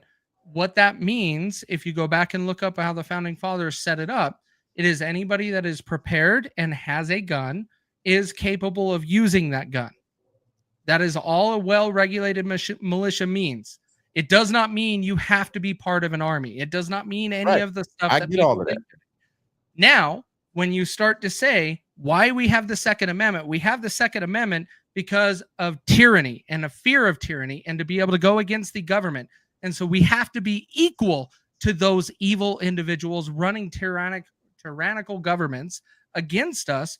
So we have to be able to have tanks. We have to be able to have guns. We have to be able to have anything like switches, modifications to our guns to be comparable to an M16 that the government would have. Otherwise, how do you compare that to abortion, though? I'm lost on how I was using it as a comparison because 2A is in the Constitution, abortion is not. Right. So that means states have to make up their decisions, and it can't be a blanket statement across the entire country. It just can't. Only 2A can be done, or anything that is in the Constitution gets applied that way. That is how our government Tanks are a vehicle, bro. Tanks are a vehicle. Let's not go into the details. It is what it is. Hold on, real quick. Come on, man. Oh, Cash, man, this is gonna be hard. No, this is the problem that we have. The interpretation. Everybody has their own interpretation of what this shit means in the Constitution. This is why things can't be agreed upon. Cash, you would absolutely. My man just said you need a tank. If you ever went to Oklahoma or Texas, do you really think people don't have tank? Huh? A tank. Mm-hmm. Yeah, what? people have tanks. People have tanks. Hey, you think, look, man, listen. I'll put it like this, man. The reality of it is that, man, that what percentage of people could even afford a tank, right?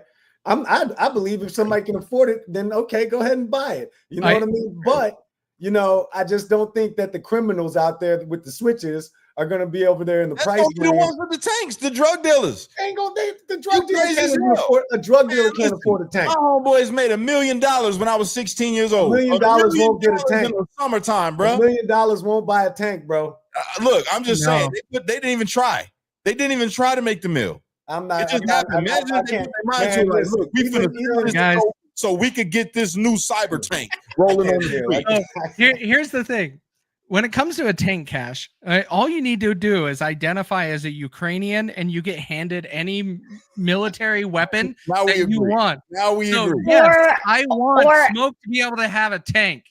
Yes. Africa. Today it was like $1 billion or something to Africa, wasn't it? How much is it to Africa? 1 billion is what he committed to African. Yeah, today. For natural disasters. Natural disasters. I mean, at this point, they're just trying to give all of our money away. We have beaten this one to death, but it was a good. I love it that Cash is the only person on this panel that is against all of us, and it's the worst for me. Y'all just don't understand me, bro. That's all it is. You don't understand. But here's the thing. And where I grew up at, and the shit that I've had to deal with, and the shit that I still got to see, like my homeboy just got invaded. That's true. I got a lot of close friends from Chicago. My man just got murdered in his gold shop, bro. You know what I'm saying? And I get it. For me, I look at all this that you guys are saying, and I'm like, no, fuck all that. I'm okay with some restrictions. Fuck Cash, that. You can have you just got to be faster than the other guy. No, fuck that. You can have a gun. You just got to have better aim and be faster. You can have a gun. You can have a gun, but depending on the state you in, the state should be able to say, we ain't letting you crazy motherfuckers have a tank. You're Cash, not. Let me quickly respond to that before we move on.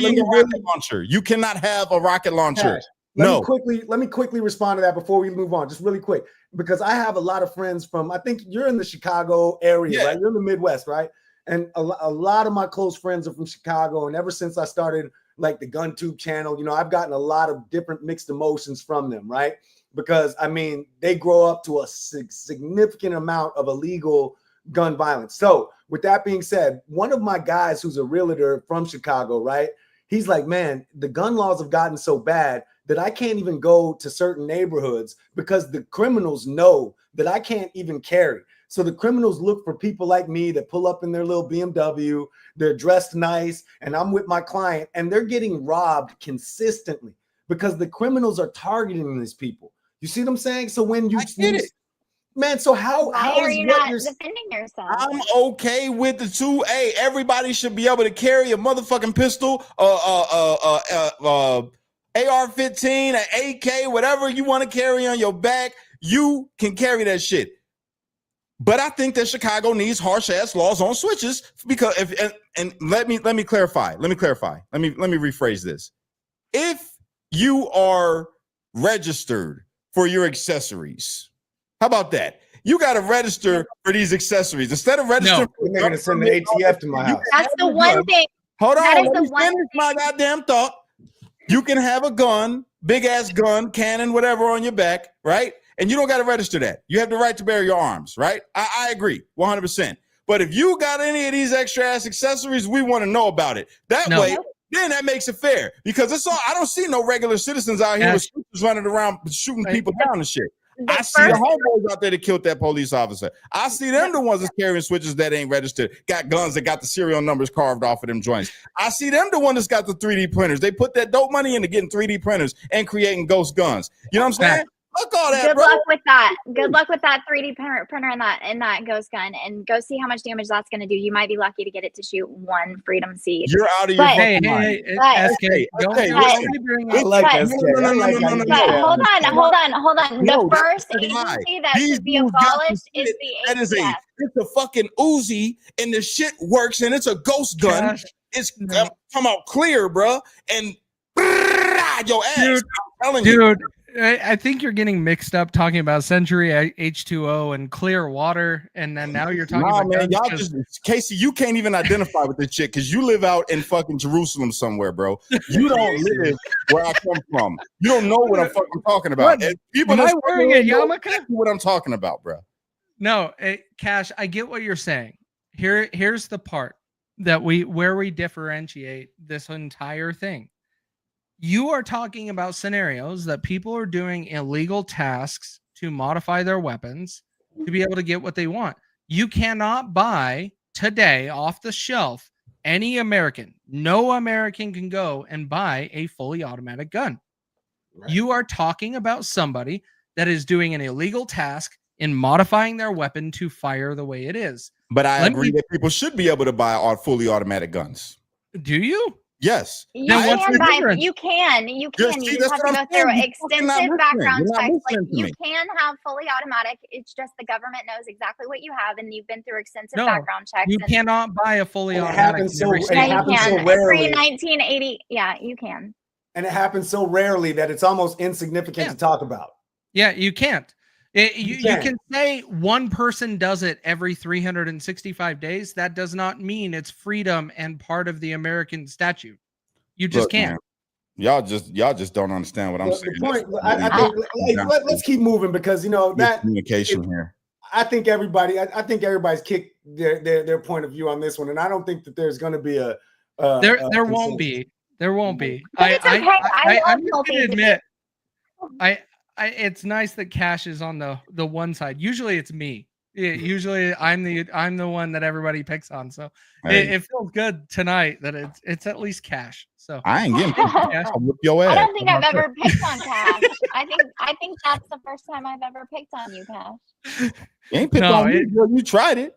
You didn't I pick just feel on like me. I think that Wait, just wait, like wait. all, criminals are the only ones that follow laws, man. When you start having governmental stuff and regulations right. put on American people, I've never ever seen a criminal say, "Man, I'm not going to do this because the law says it's not legal." The only Right. people that affects is the good guys like us. You know what I mean? Agreed. It's the only people that end up getting hurt by it. I'm done. You know what though? I am done talking about it. I can't even own a motherfucking gun right now. I'm a felon. So There is There an you go. A+ comment right now. That's why he's Somebody in the bitter. Somebody in the comments said alcohol, tobacco, and firearms should be a convenience store with a drive-through. Amen. 100%. Yes. 100%. Yes. And by the Love way, it. I should be able to buy cannabis as I pick up my AR-15. Why not? You can in Oklahoma. I'm not. You just can't Move use. on. You just Move on. can't Like, use. Hold on. You done. just can't use your MJ while you're in possession of your. I'm I'm done okay with with this that. conversation. That's I'm just done. being smart. Let's move on. Done with this shit.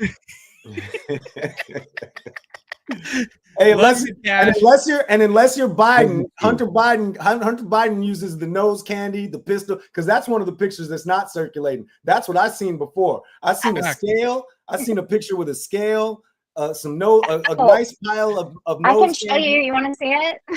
It's I've in seen here. it, and they don't show that much But- anymore. What you mean? Hold on. But hold on, I have a question. Do you guys know? I want to know, and you guys probably don't know because I read all these transcripts out loud from the Delaware case, the gun case. But do you know what it is that Hallie Biden, his dead brother's wife, that he was sleeping with and doing smokable Coca-Cola with? He was asleep. He came back to the house and went to sleep. And she went out to his truck because she thought he'd been with other girls, and she was going out there to dig through his truck to see what she could find because, of course, I mean, he was. And she pried open a lockbox in his truck and found the gun that he had just purchased, the Freedom Seeds, and a speed loader. And she took those things and put them in a bag and took them to a grocery store. And as she was walking into the grocery store, she threw the bag with the gun, the Freedom Seeds, and the speed loader into the trash can as you walk in the door, not like behind, like as you walk in the door. And it's across the street from a school, by the way. And she didn't get in any trouble at all whatsoever. Zero. She should be well, and honestly, she's not pardoned. So that should be going all over the internet right now because she should I need be. you to send me that, SK. Send me a clip of something so I can make that video. I mean, if you go to Marco Polo's website, I gave Marco Polo all of the transcripts from Delaware. He published them on his website. It was hard to, it's hard to find now. It's really hard to find, but I remember seeing it. I'll tell you, it's not hard to find. I Googled it in 2 seconds and I have it right here. But Wow. when it comes to this entire thing, like SK, you were saying this and I'm like, wait a minute, why did I forget about this? Yeah, I Googled it and it's right here on my screen. This entire situation puts her as an accessory, that she is hiding evidence. And on top of that, Hunter was on his way to go see his daughter, and he was driving down the road and I guess decided or looked down and realized that his lockbox was popped open, and he's like, what the hell? And looked and it was all gone. So he starts texting her and calling her, and you can see those text messages. And he calls her and he's flipping out for obvious reasons. And he's like, what did you do? And she's like, I threw it away. And he's like, go get it. You have to go get it. And so he stays on the phone with her and she goes back to the store to get it, and it's gone because the local guy that digs through the trash and takes recyclables for money, not homeless guy, like just lives in the neighboring town, just goes to the more wealthy part of the area to dig through the trash to take all of the recyclables out. And then he would take a whole truckload of recyclables. He came through to dig through recyclables right after she threw that away, and he found that bag with that gun and all that stuff in it. And so whenever she went to look and it wasn't there, Hunter's like, you have to go inside and tell the story. You have to get them to pull their cameras because we have to find out what happened to that. It's mine. He just bought it a few days before. He'd only had it for a few days, like maybe 10 days. And so he's the one telling her, you have to go in and tell them what you did. You have to get the footage. And then you need to call the police right now. The only reason the police were called is because Hunter Biden said, call the police. Hunter Biden did everything he should have done. He should have never been charged with anything in Delaware. The only reason they charged him in Delaware is because they wanted to make it look like they were pursuing some sort of justice. That's it. They're not. We all know politicians. We all know this. We all know everything involving government. They're going to get away with everything.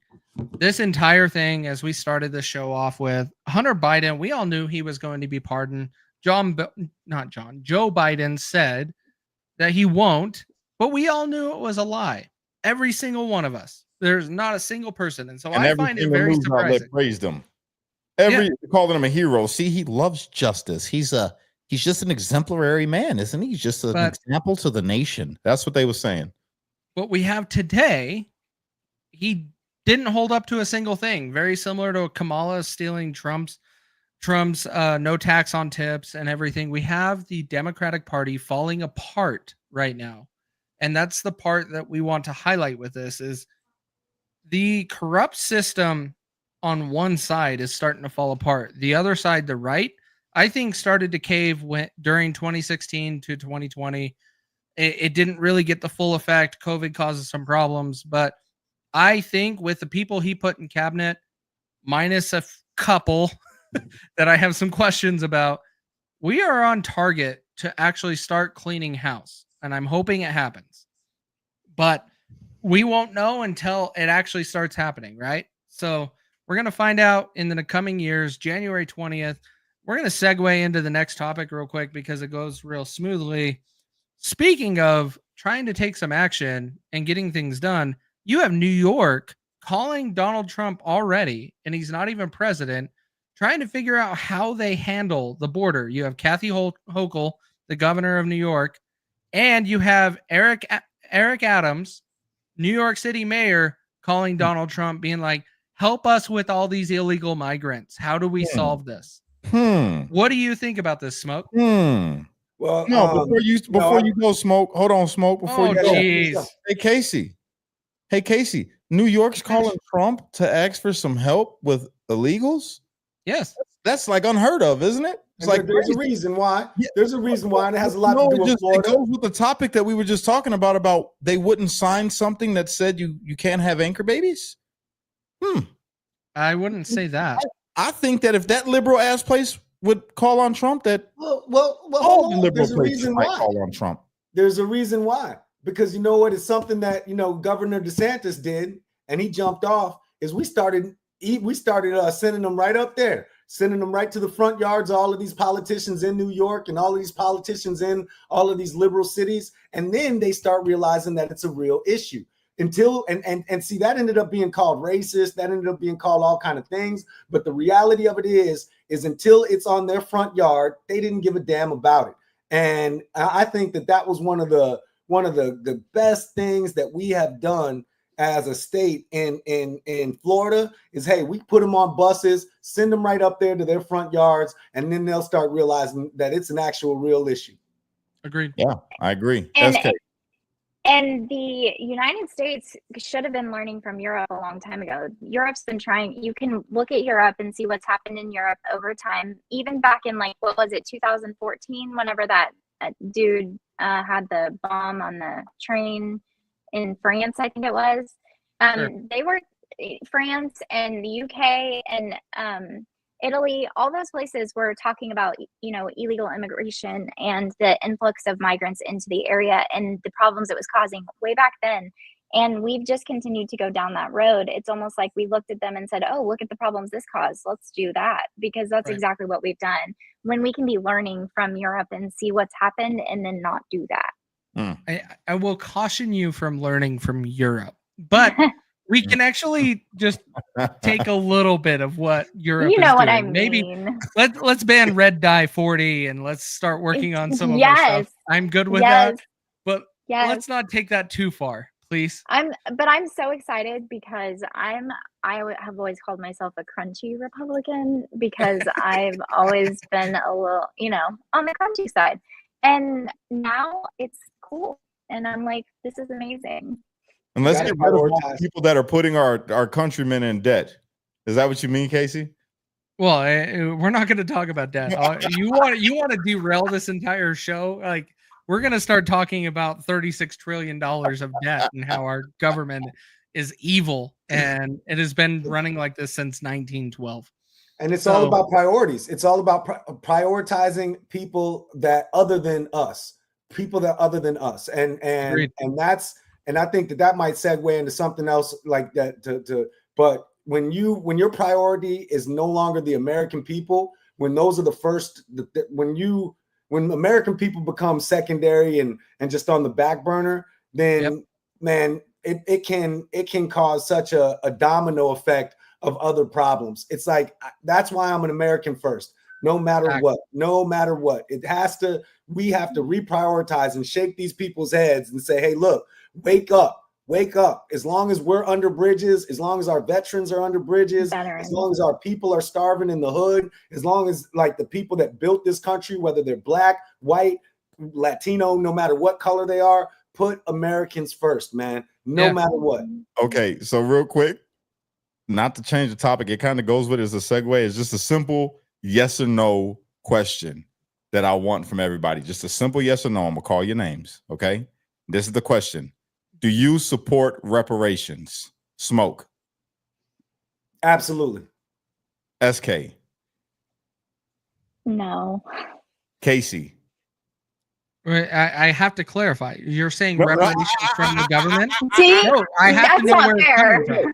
Just say yes or no. Yes or no. Do you support reparations? I'm going to say no because I don't have context. Okay.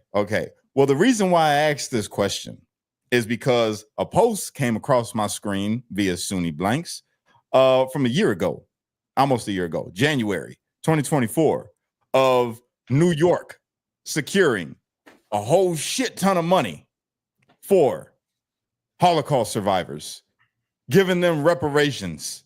The reason why I asked about reparations is because why the fuck are we giving? I mean, not we. Why is New York? Because I don't know if we paid for it as taxpayers. But why in the hell is New York giving Holocaust survivors reparations? We didn't put them motherfuckers in chambers of gas. We did not do that. Why is America or any American paying Holocaust survivors? I disagree with that. Since I answered first, can I expound, because that was a very, very, and it'll be short and sweet. It was a very, you know, you put everybody in a corner with that one without no explanation. You know what I mean? You know, you have to remember that a lot of cultures that foreigners, you know, this is again going back to putting Americans last. You know, there's a lot of other cultures that have received reparations, you know, that actually were granted the ability to be here by, you know, whatever the historical situation was. But I believe that, you know, if all of these other cultures have gotten reparations, then absolutely black people being some of the taking such a huge part in the building of this country and never being reconciled with it. I believe that there are foundational Black Americans that absolutely deserve some sort of compensation. You know, there was never, and I don't mean to get all fancy because sometimes things have been said so much it almost sounds cliche, but the 40 acres and a mule, and there's so many. Oh, it's 40 acres and a mule. I thought it was 40 ounces in a pit bull. But like Black Wall Street, there's been so many egregious financial disadvantages that Black people have been put up against, and so many broken promises that have directly put and enabled some of those same people that you're talking about, some of those exact same people you're talking about, put them in great financial positions and put us at a disadvantage. That, yeah, and the fact that they're talking this is all I want to say, and we can end it with this. Okay, I mean that with that. All right. If first off, I don't support reparations if it's going to come from Americans. I don't support it. I don't support reparations for Black people in America if it's going to come from Americans. If anybody support the reparations that have been paid to the Irish and listen to what I'm saying. Let me finish. Listen to what I'm about to say. You're going to like this. I don't support reparations being paid to Black people from Americans because not one American participated or benefited. All right, and I was never a slave. Right, so the taxpayers is what I'm talking about. I support Israel, Jewish people paying reparations. And the reason why I support Jewish people paying Black people reparations is because if the Jews had never funded the slave trade, then it never would have happened. Yeah, I said it. I said it. Look it up. Every slave ship was owned and paid for. I agree with that. But I will not go back and say, because the predominant group of people, and they got reparations, so why can't they pay us? And let's be also clear here. Why can't the Jews pay Black people reparations from all the money they're getting from Germany? We are also not saying all Jews, right? We're talking about a specific group of people that actually use things for selfish reasons. And God, yes. I'm not talking about Jewish people that wear the yarmulke, the regular American people. Like I said, I don't support any American citizens paying reparations.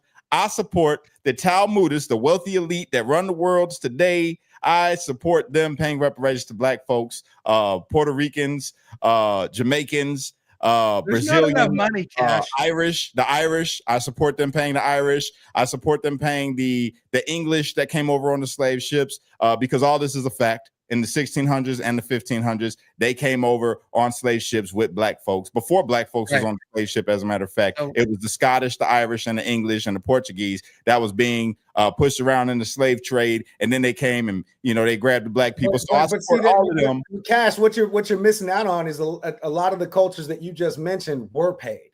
Do you see what I'm saying? Like, and a lot of people don't know that. A lot of people don't realize that the Asians were paid. The Irish were paid. By who? People, and a lot of the businesses that they own now, a lot of these cultures, the foundation of them starting these business was from the funds. Like America, Black people would not be the first culture to get reparations. You have to look into historically how much money has been paid by the American people, and to say that we don't have the money is total BS when we're sending billions of dollars to the Ukraine. I'm just saying, this money pops up. We mad at the wrong people. We mad at the wrong people. I'm not mad. I'm just saying the truth. No, I'm not talking about you. I mean, as a whole, right? We get mad and point the finger at the wrong people. We get mad and point the finger, like in America, a lot of people like to point the finger at the white people need to pay Black people reparations. No, white people don't need to pay Black people shit. All right, because it was the white people and Black people, the slave master and the slave was both being ran by the same force. That force is who needs to pay reparations, is what I'm saying. And when you read history about it, like Bacon's Rebellion, that was white and blacks that was slaves that rose up against slave masters. And it wasn't until the Anti-Miscegenation Act in 1661 before the term white was even used. You had white, that's why they came up with the act, the Anti-Miscegenation Act, because white people was marrying black people that was both slaves. So then they said, oh, we can't have that. We can't have the white slaves and the black slaves mingling. And then, so then they separated them and said, well, listen, you're a slave, but you're almost a free slave. You're an indentured servant slave, and you are more like us than you are like them. That's what happened. The part is to say what happened. You're reading a story from somebody else, and that's my entire problem with anything of going back in time and saying this is how it went. There is 30 different papers to say how a decision was made. 50, 60, 100. You can read the laws. You can read the laws from the colonial lawmakers in 1600. White people and black people and natives that were all slaves together, and it was I have a problem with that. I have a problem with that analysis, because it's one of those things that a lot of people who are race deniers utilize in order to take fault off of who really participated. Yeah, you could say this many people, but when you look at the large majority of slave owners, these are not black people. You have exceptions of the rule, and then if you use those exceptions of the rule as something to justify the mass amount of people who profited, sold. Do you know any names of black slave owners?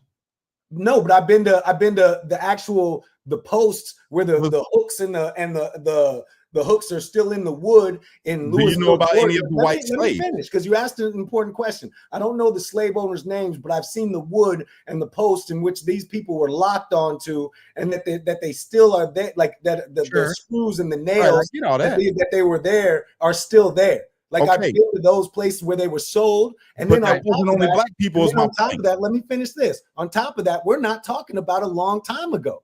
You see what I'm saying? We're not talking about a lot. So again, I agree with whoever says, if you don't think that the Jews should get reparations, the Asians, the Irish, who a lot of them already have, if you think all of that was wrong, and then you don't think black, then okay, I respect that a little bit. But if you don't think that the builders of this country, which a lot of it was, even Trump said, built on the backs of black people, black blood, and the death of my ancestors, believe that they should get anything, and you think that all of this other stuff is justified, I have to strongly disagree. I hear you, and I accept your disagreement. It's great. But when you talk about the chains and everything, when people was hooked to them, you're assuming that it was only black people that was hooked to them. Man, you can look. I'm talking about for like hundreds. I'm not talking about if there was a white slave. See, again, we're talking about the exception. Hold on, brother. I can't talk about the exception. Hold on, I listen to you. Now hear me out. But again, what are you talking about? You think they were Mexicans tied to these? Hold on, man. Hold on, Smoke. Calm down. Man. Hear me out. That's crazy. When you talk about slavery, what color were they? We got to be factual about it. But what color were they? No, brother, let me finish. When you talk about slavery and you go all the way back, like you're trying to go all the way back, when you go pre-1619, because that's what everybody likes to use the date, 1619, right, was the date that the first black people came off the ship into America? Is that correct? Or my philosophy is a little different. Hold on. Let me hit my point. I believe black people were here way before this. They were. Was it 1619 when the first slaves got off the ship? Yes or no? If you believe the convention, just like my man Kaecey said, if you believe the story. So then who were the slaves before then? Because there were slaves already here. They tried it with the Indians. The Indians weren't strong enough. They tried it with the Indians. The Indians weren't strong enough. They tried to enslave their own people. They did enslave the Indians. Huh? They did enslave the Indians. Exactly. And they weren't the cult. They weren't strong enough to really even do it. And I believe that's false. That is false. Hold on, SK. That's false. What happened was They were already black. Them slaves was black, bro. There you go. Now you're talking again, and Hold this is why what you're saying is so ambiguous, because you have to No, believe it's not. whatever You're story not they giving told me a you. chance. You're not listening to everything in its totality, my brother. Sorry about that, man. I got No, you good. I know it's it's a touchy thing. It used to be really touchy to me too until I kept studying it. Right? It's not touchy to me no more. I take emotion. I study quite a bit, but but to say that they were not black is just like that's they were, outrageous. but they weren't the only. This is again. They were not the only ones.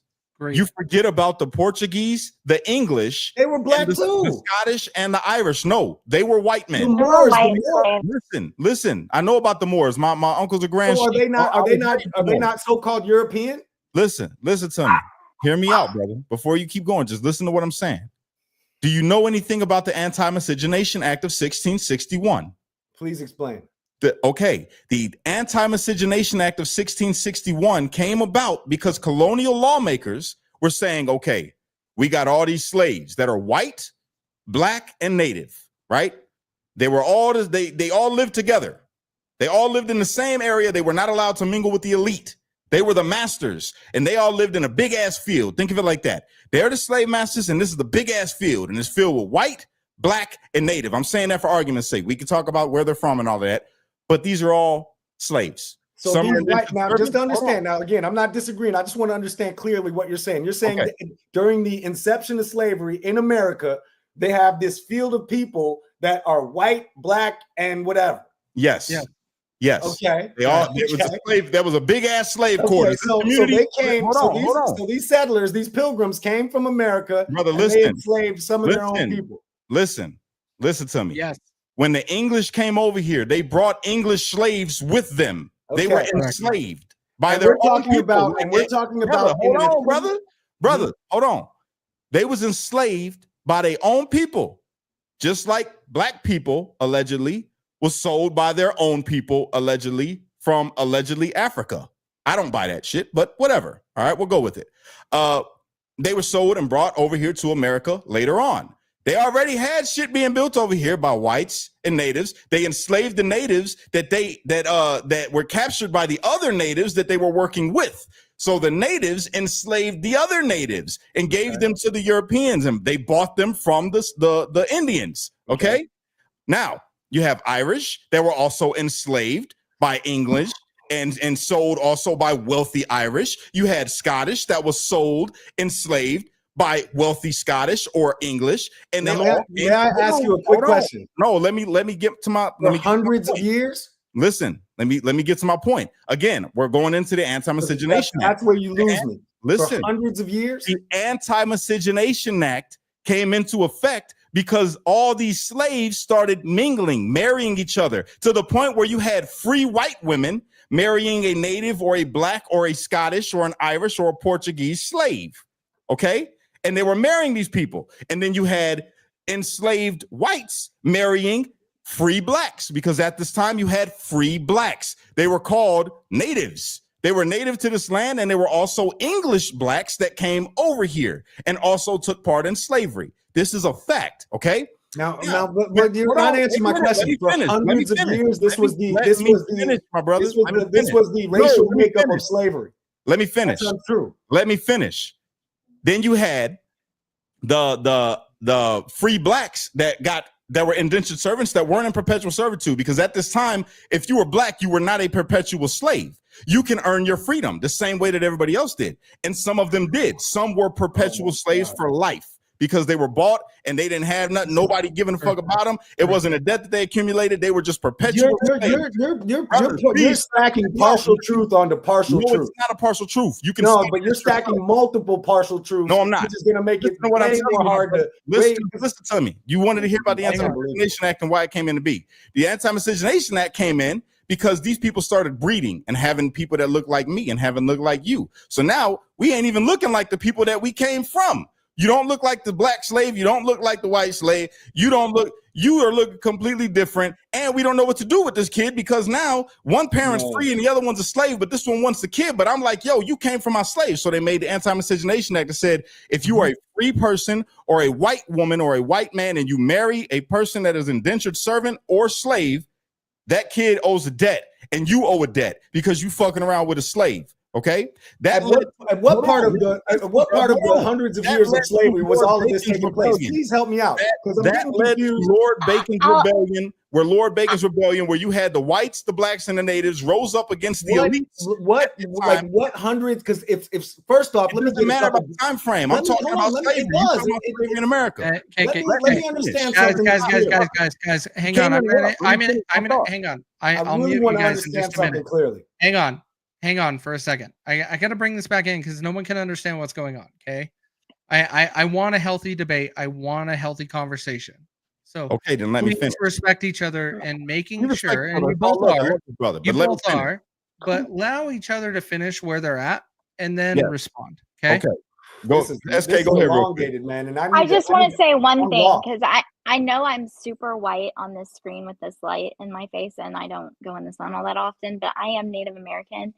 And before Europeans ever even had contact in this country, Native Americans had other Native Americans as slaves. They would, through conflict, there were tribes that had like mourning wars. So whenever they lost a member of their tribe, they would like replace them by going and creating a war with another tribe and taking prisoners, and then they would make them their slaves, or they would use them for human sacrifice. There was a lot of nasty shit that went on. One of the things that we have to do when we have this conversation, which is a lot of a huge problem when we talk about this, is when you even say the word slavery, it is such a general term that is totally falsifies anything you're talking about, because slavery amongst different tribal slavery is not American slavery.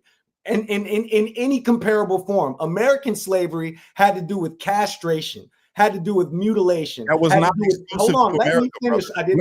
You guys are talking. You interrupted. Cash, let him finish. American slavery had to do with breeding. American slavery had to do with buck breaking. American slavery had to do with rape. American slavery had to do with a lot of things that what you're talking about and equating as slavery, and what Irish people talk about and equate as slavery and indentured servitude was nothing. You should use a totally different word.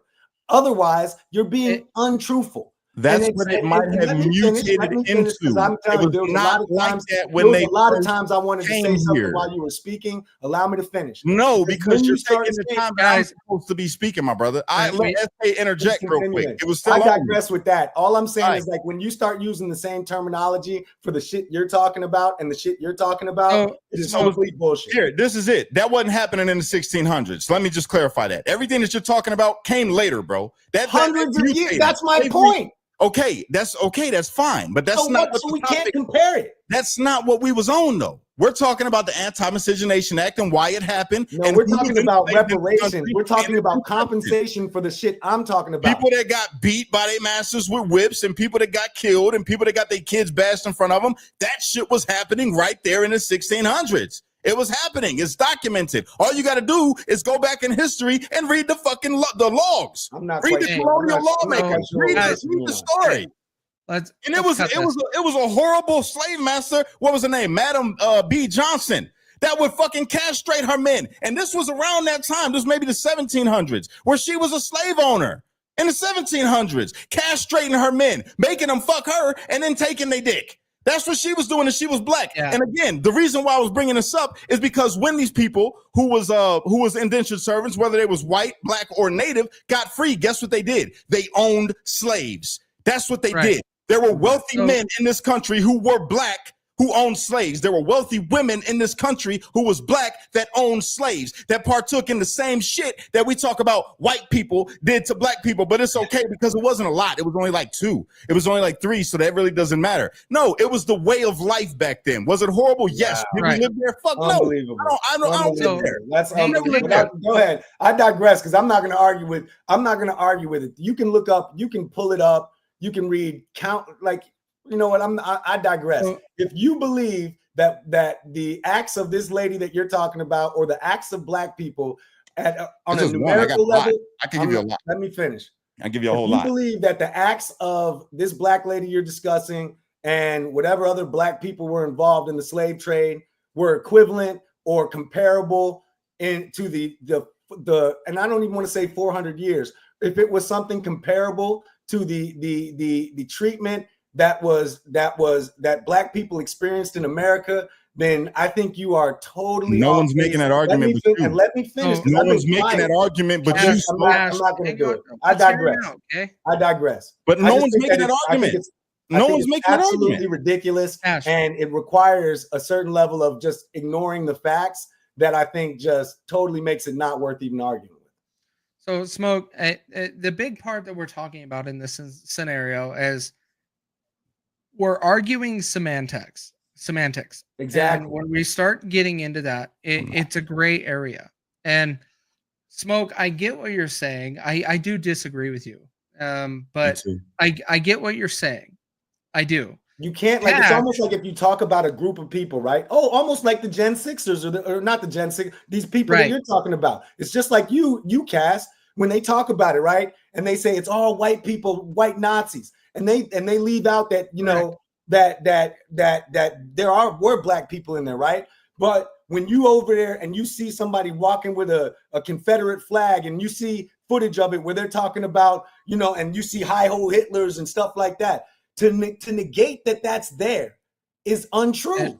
I'm not negating that. We're not saying that it doesn't exist. You're the only one arguing that, brother. No, what I'm saying is it's the same type of logic. It would be almost like to say, because you were there, the people, just because you were there does not make it just a racially friendly group of people. Yo, Smoke, I love you, bro. Just so you know, I love you. But you know what just happened right now? We talk about slavery and you got triggered.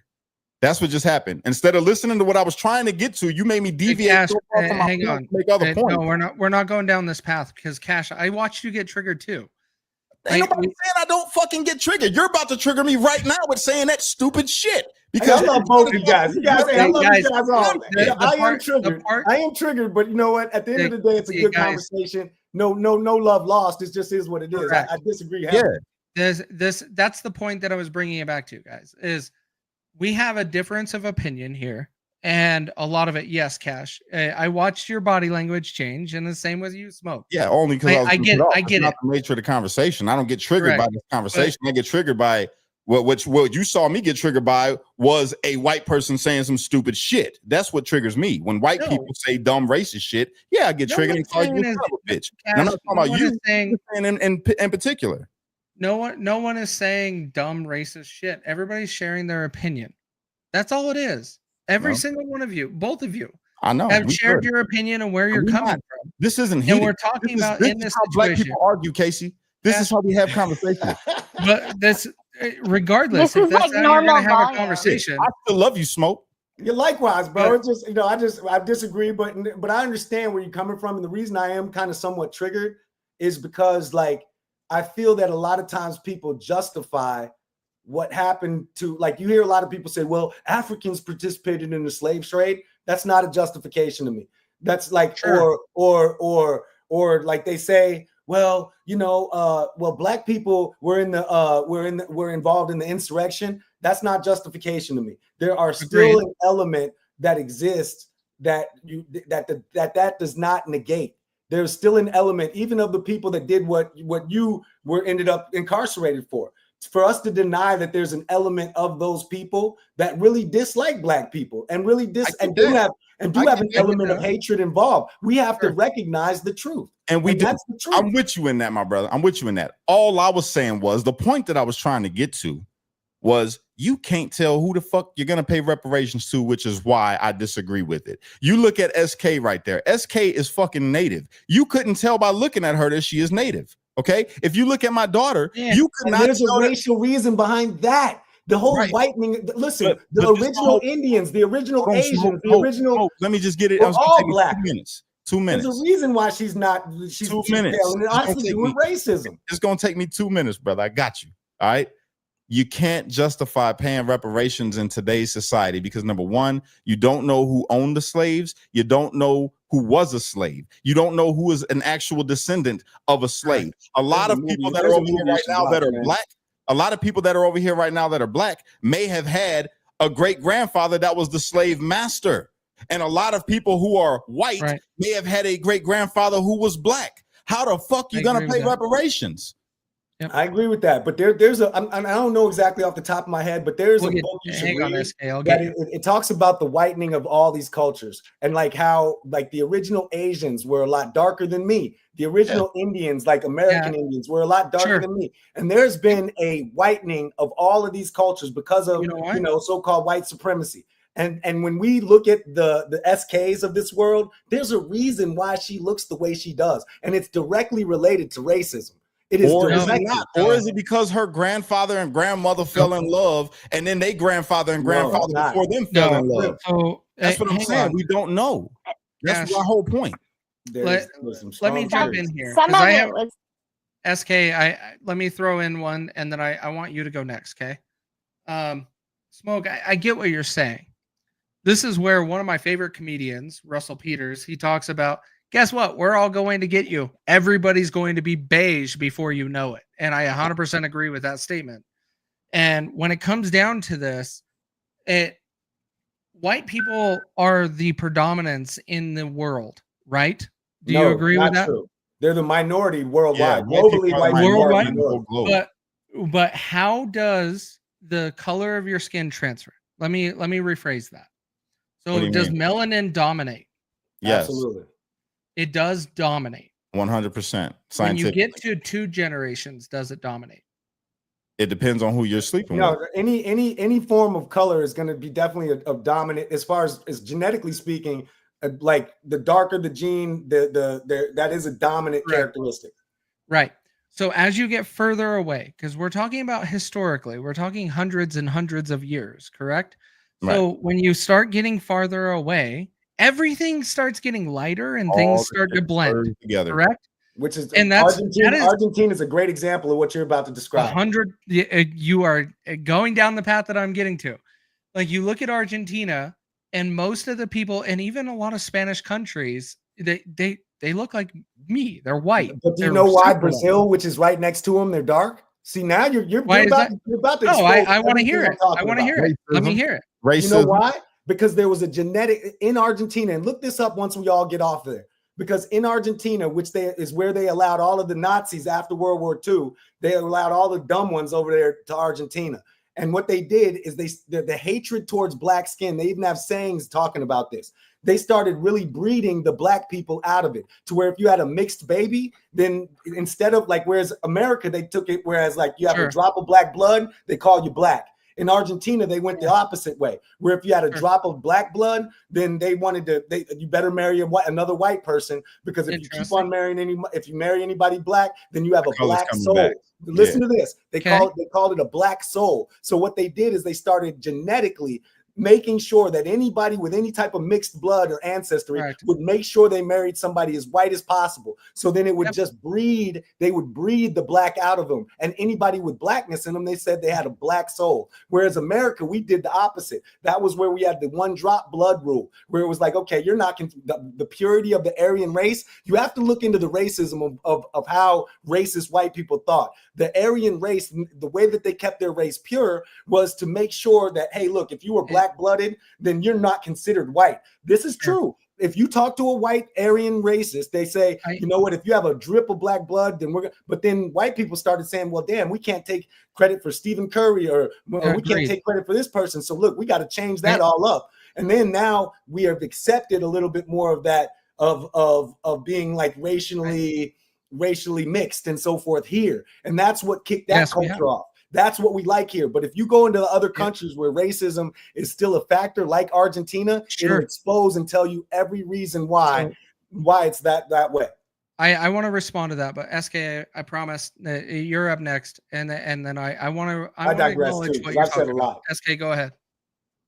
Oh, I was just gonna say earlier when you guys were talking about the slavery and all of that, and I'm thinking about the history of my tribe and my state. And I feel, I mean, my tribe, I don't know if you remember the court ruling, I don't know, probably 20 years ago now, maybe, where my tribe had to accept the freedmen into our tribe and give them, you know, all of the same benefits and everything like that. Sure. Right. So also, my tribe was also punished after the Civil War because my tribe fought with the Confederates in the Civil War. And as a punishment for that, the federal government took a whole portion of our land from the northern part of Oklahoma and gave it, like where the Osage had all of the oil and all of that, that used to all be Cherokee land. And Right. so, and I don't know of any, and I don't know, and I'm not stating this as fact, but do you guys know of anyone else in this country that's had to pay any sort of debt for any of these things that they've done, like for, you know, fighting with, you know, with the Confederates in the Civil War, or, you know, No. having slaves or I know. anything like that? I know. Because I do. I know somebody who Who? had to pay. Who had Who? to pay. All the black natives that was already here that they ended up calling Negroes, which is why so many black people have native in their blood. They literally, there's proof of papers and all this the propaganda that went out all throughout that time where they said the Indians will now identify or can now identify as Negroes, or that we can identify them as Negroes because there's no different. You can't see a difference in them. When the slaves would run away from the slaveholders, they would run into the native tribes and they couldn't tell them apart. They couldn't tell who was who. Well, When the Boston Tea Party happened, them brothers painted themselves with coal when they went on that boat to look like the natives. You know what I'm saying? and I'm from the long-haired clan of the Cherokees, and I mean, there's a lot of different clans, but my clan is one of the only ones that took in, accepted into the tribe, like slaves and prisoners of war, things like that. So we have all, you know, we have all different colors and all that. I mean, when I was a kid, I was as dark as he is in the summertime. I just don't go in the sun. But isn't this shit beautiful?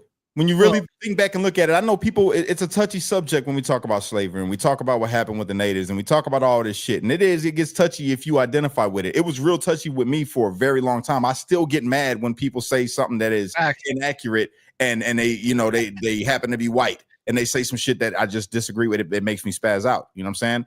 But it got to get me to that point. Like I can talk about slavery. I just can't talk about inaccuracies. And the beauty of it all is, though, is that you have people that are native up here right now. You have people that are super fucking white, like this Caucasoid next to me. And Hey, excuse you. And then I have to remove him from the panels. You can play that. He removed you. Uh-oh. You can play that game. I will fix this real quick. You ain't gonna fix shit.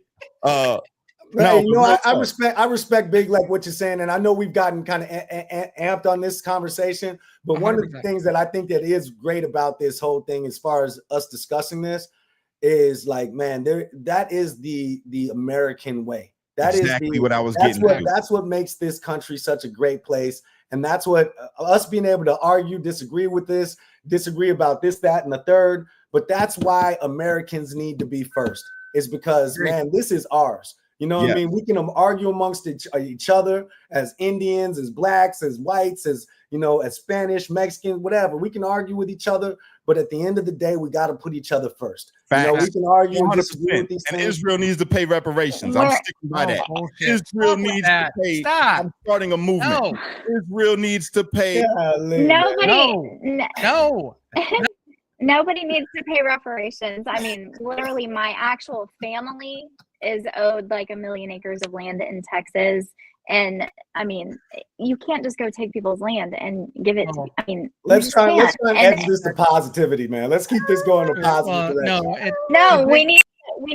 We need to all unite as Americans under the American flag and on the Constitution. That is it, period, the end. The American flag and the Constitution. And Israel reparations. Stop, Cash. This is the part that I wanted to bring up is history. We go back in history. We have not had another country conquer another country's land in a very long time. We are close to seeing potentially Russia and Ukraine, how that whole thing works out. But that is probably the closest anybody on this panel will ever see of another country taking another country's land. It's not even the same because it used to be Russia.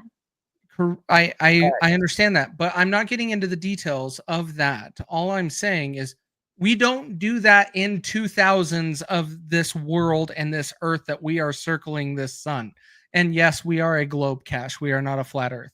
However, then when it comes to this entire thing, from the mountains, the important part of what we're talking about is there can be a difference of opinion. We can respect everybody for what they think and where they're coming from. And everybody has a little bit more knowledge in a different order or a different place than the other. Like, I don't have a lot of the knowledge that you three are talking about the racial stuff or our history when it comes to that, because I don't care. If we are all American and we were born on this land, we apply to the same laws, and that is our border, and that is where it applies to us. And that's where I'm going to stand up and fight for anybody that is in my country and is a U.S. citizen. I will fight right next to you, regardless of your skin color. It doesn't matter. I agree with that, man. And that's I think that's kind of echoing what SK said. And and also what Cash is talking about with a little additive sprinkle, which I don't necessarily fully disagree with, but not the point. But on that tip, man, you're so right, man. Like, all of us are right. We can talk about this, we can argue, but man, that's why I think nationalism is so important. I believe that nationalism, those liberals have made it seem like a bad word, but man, loving this country and loving what this country's about and loving that Constitution. I said it, I think our last show, is that we haven't necessarily actualized those principles. We've not reached those, but there's some phenomenal principles, man. And if we can, as a people, get to it, we'll be in a great place, man. All right, Guess so what? we're about to have to get up out of here, but I want to talk about something real quick before we get off. I'm going to share my screen real quick. I got to talk about it because, we did get derailed and we've been on here an hour longer than we're supposed to. Facts. It's fun. Yeah, I can do this all night. Yeah, this is great. Okay, so on the screen right here, you guys, Streetlights Unity Movement's first annual Christmas drive. As you can see, we have already made it past half of our goal already, and that a lot of it came from yesterday. I got the list of names of people who have donated. I'm going to be giving you a shout out probably tomorrow. I'm going to create a nice post for you guys. I appreciate all of y'all that have went to the site and gave. It's right there in the chat. You guys can see it. It's givebutter.com. And thank you. We're adopting families this year, underprivileged kids that come from places like where I come from. We're trying to give back. We're trying to give back. We don't discriminate by color, Kaecey, by the way. I know you're real racist. So I just want to put that out there. We don't discriminate. We're looking out for as many families as we possibly could, man. If you guys can keep on giving. All right. I'm trying to raise 2,000. I want to exceed that goal.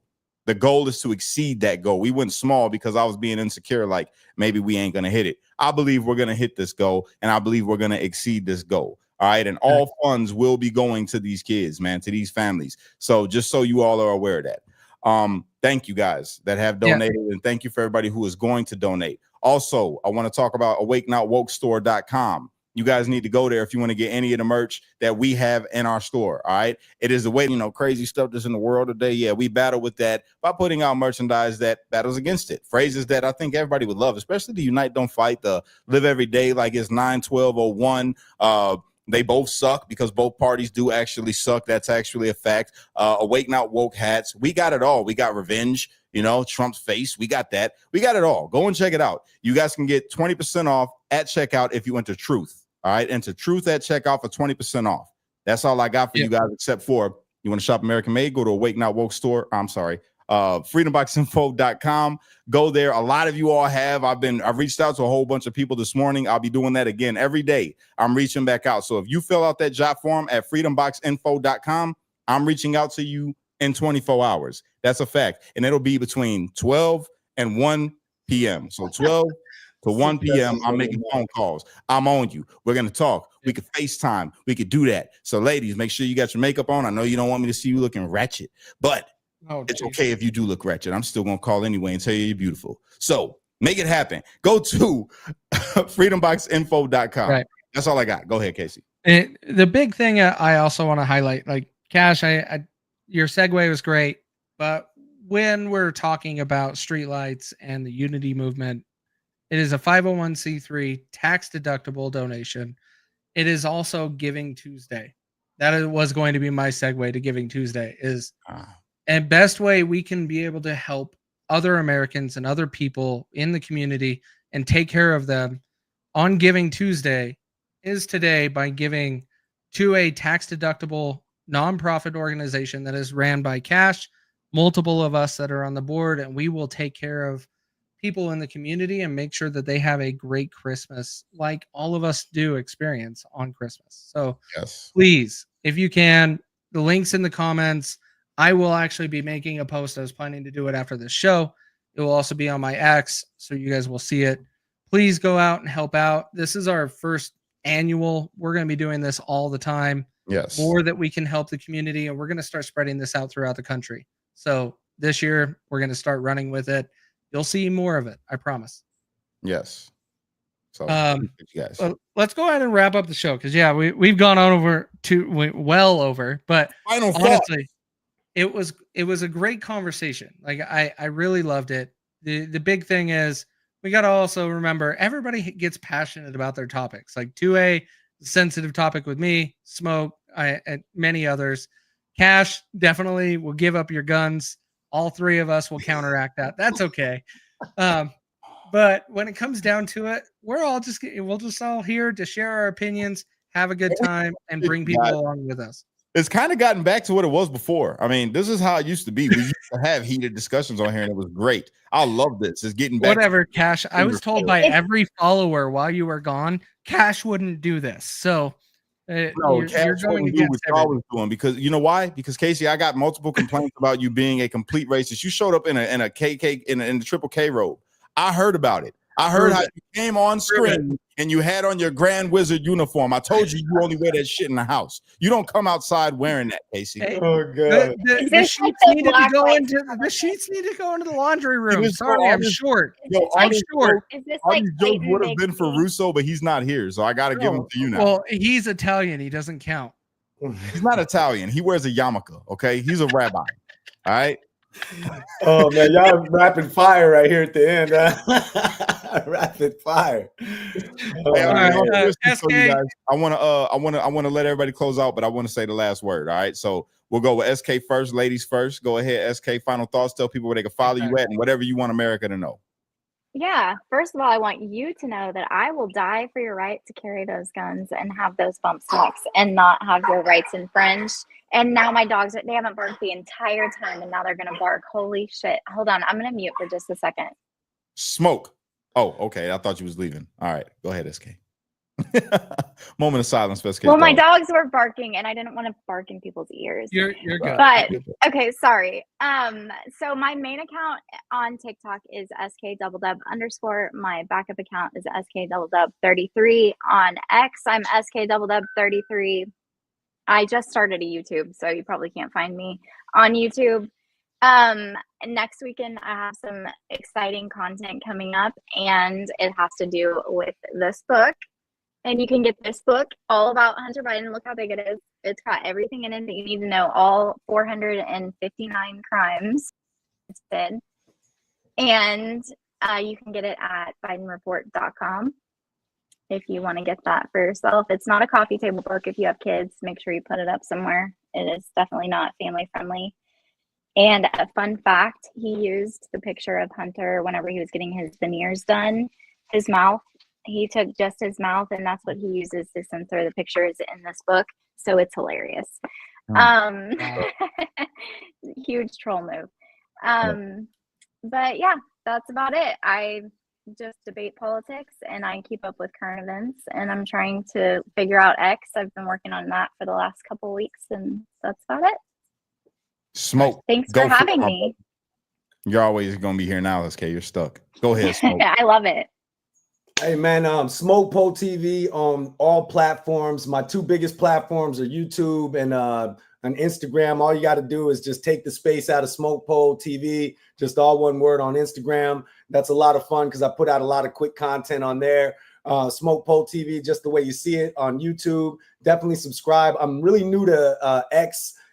So you guys, and I think Creole Queen, she's been a blessing, as well as Cash. You guys have really helped me, develop some sort of movement on X, but I'm very new to that. And TikToks, they're like Nazis on this stuff. So anytime I have a gun, they ban me. So any help you guys can do, I put out some really good content. So definitely follow me, and really appreciate just being around a good group of people that don't walk lockstep and kick their shit. So man, I really appreciate you guys, and thanks for having me on. You already know. Kaecey, go for it. We all know what I'm gonna say. Don't trust the when it comes down government. to this entire thing, that don't trust the government. Like we just cannot trust the government. And when it comes down to this entire thing, the part that I wanted to emphasize about Joe Biden pardoning Hunter, we already touched on it slightly, but be on the lookout of everything this lame duck president is going to be doing with the administration while they have the power. We got to be looking at every little thing that they're to be doing, because this is a scary time to give somebody power or the shadow government this open power. Man, that's powerful. I heard that. And for me, guys, this is what I want to say. I appreciate all of y'all tuning in. All right, I really do. SK, Kaecey, Smoke, I love y'all. I know, I used to be a real live street nigga, man. I'm not that no more. I've changed. I got kids. I've calmed down a lot, but conversation sometimes gets heated. And when that does happen, you have to excuse nigga Cash, okay? You have to excuse him. I just want to apologize to y'all for getting so ramped up. But you gotta apologize. Listen, at the same time, I want to tell all of y'all to kiss my ass. So I was getting ready to say, I don't know what I can say on here, because whenever I lose my shit, I get ratchet too. So no, I'm just joking. But no, seriously, man, I really love doing this with you guys. I think that this is a good fit, and I would like to keep this thing going just like it is, man. This is dope. I love y'all. All right. To all the viewers, I love you guys. Thank you for the love. Right now, we got 2,700 people watching us, 2,700 plus. So thank you guys for tuning in. Thank you guys for sharing this thing out. And if you haven't already, please go and follow every one of these patrons that you see up here on the screen. Show them some love in their comment section. Help them get huge. All right. We got to help each other grow. And if you guys that are watching, if you're trying to start your own channel and you're trying to do your own thing, let us know, because I think what I want to do going forward is I want to bring people up that are trying to start platforms the same way I did before and help you grow your platform. All right. So if that's you, reach out and say, yo, I would be interested in doing a show with you guys. All right. Let us know so we can start scheduling y'all in. Or if you have an idea for someone else that is a bigger influencer that you're in contact with and you want us to do a collab, reach out to them so we could bring them in. Okay. And with that, I bid you all a great night with this. Unite. Don't fight. Be a street light, because only you can be the change you wish to see in the world. And when you get too stressed out, you got to remember to pray, America, because without God, everything falls apart. And that's a fact. Woo! Yeah, brother. And Israel needs to pay reparations to whites, blacks, and natives. That's all I got. Put your pants back on. It's the truth. Israel, I'm going to say it again. Israel needs to pay reparations for whites, blacks, and natives. Oh, God.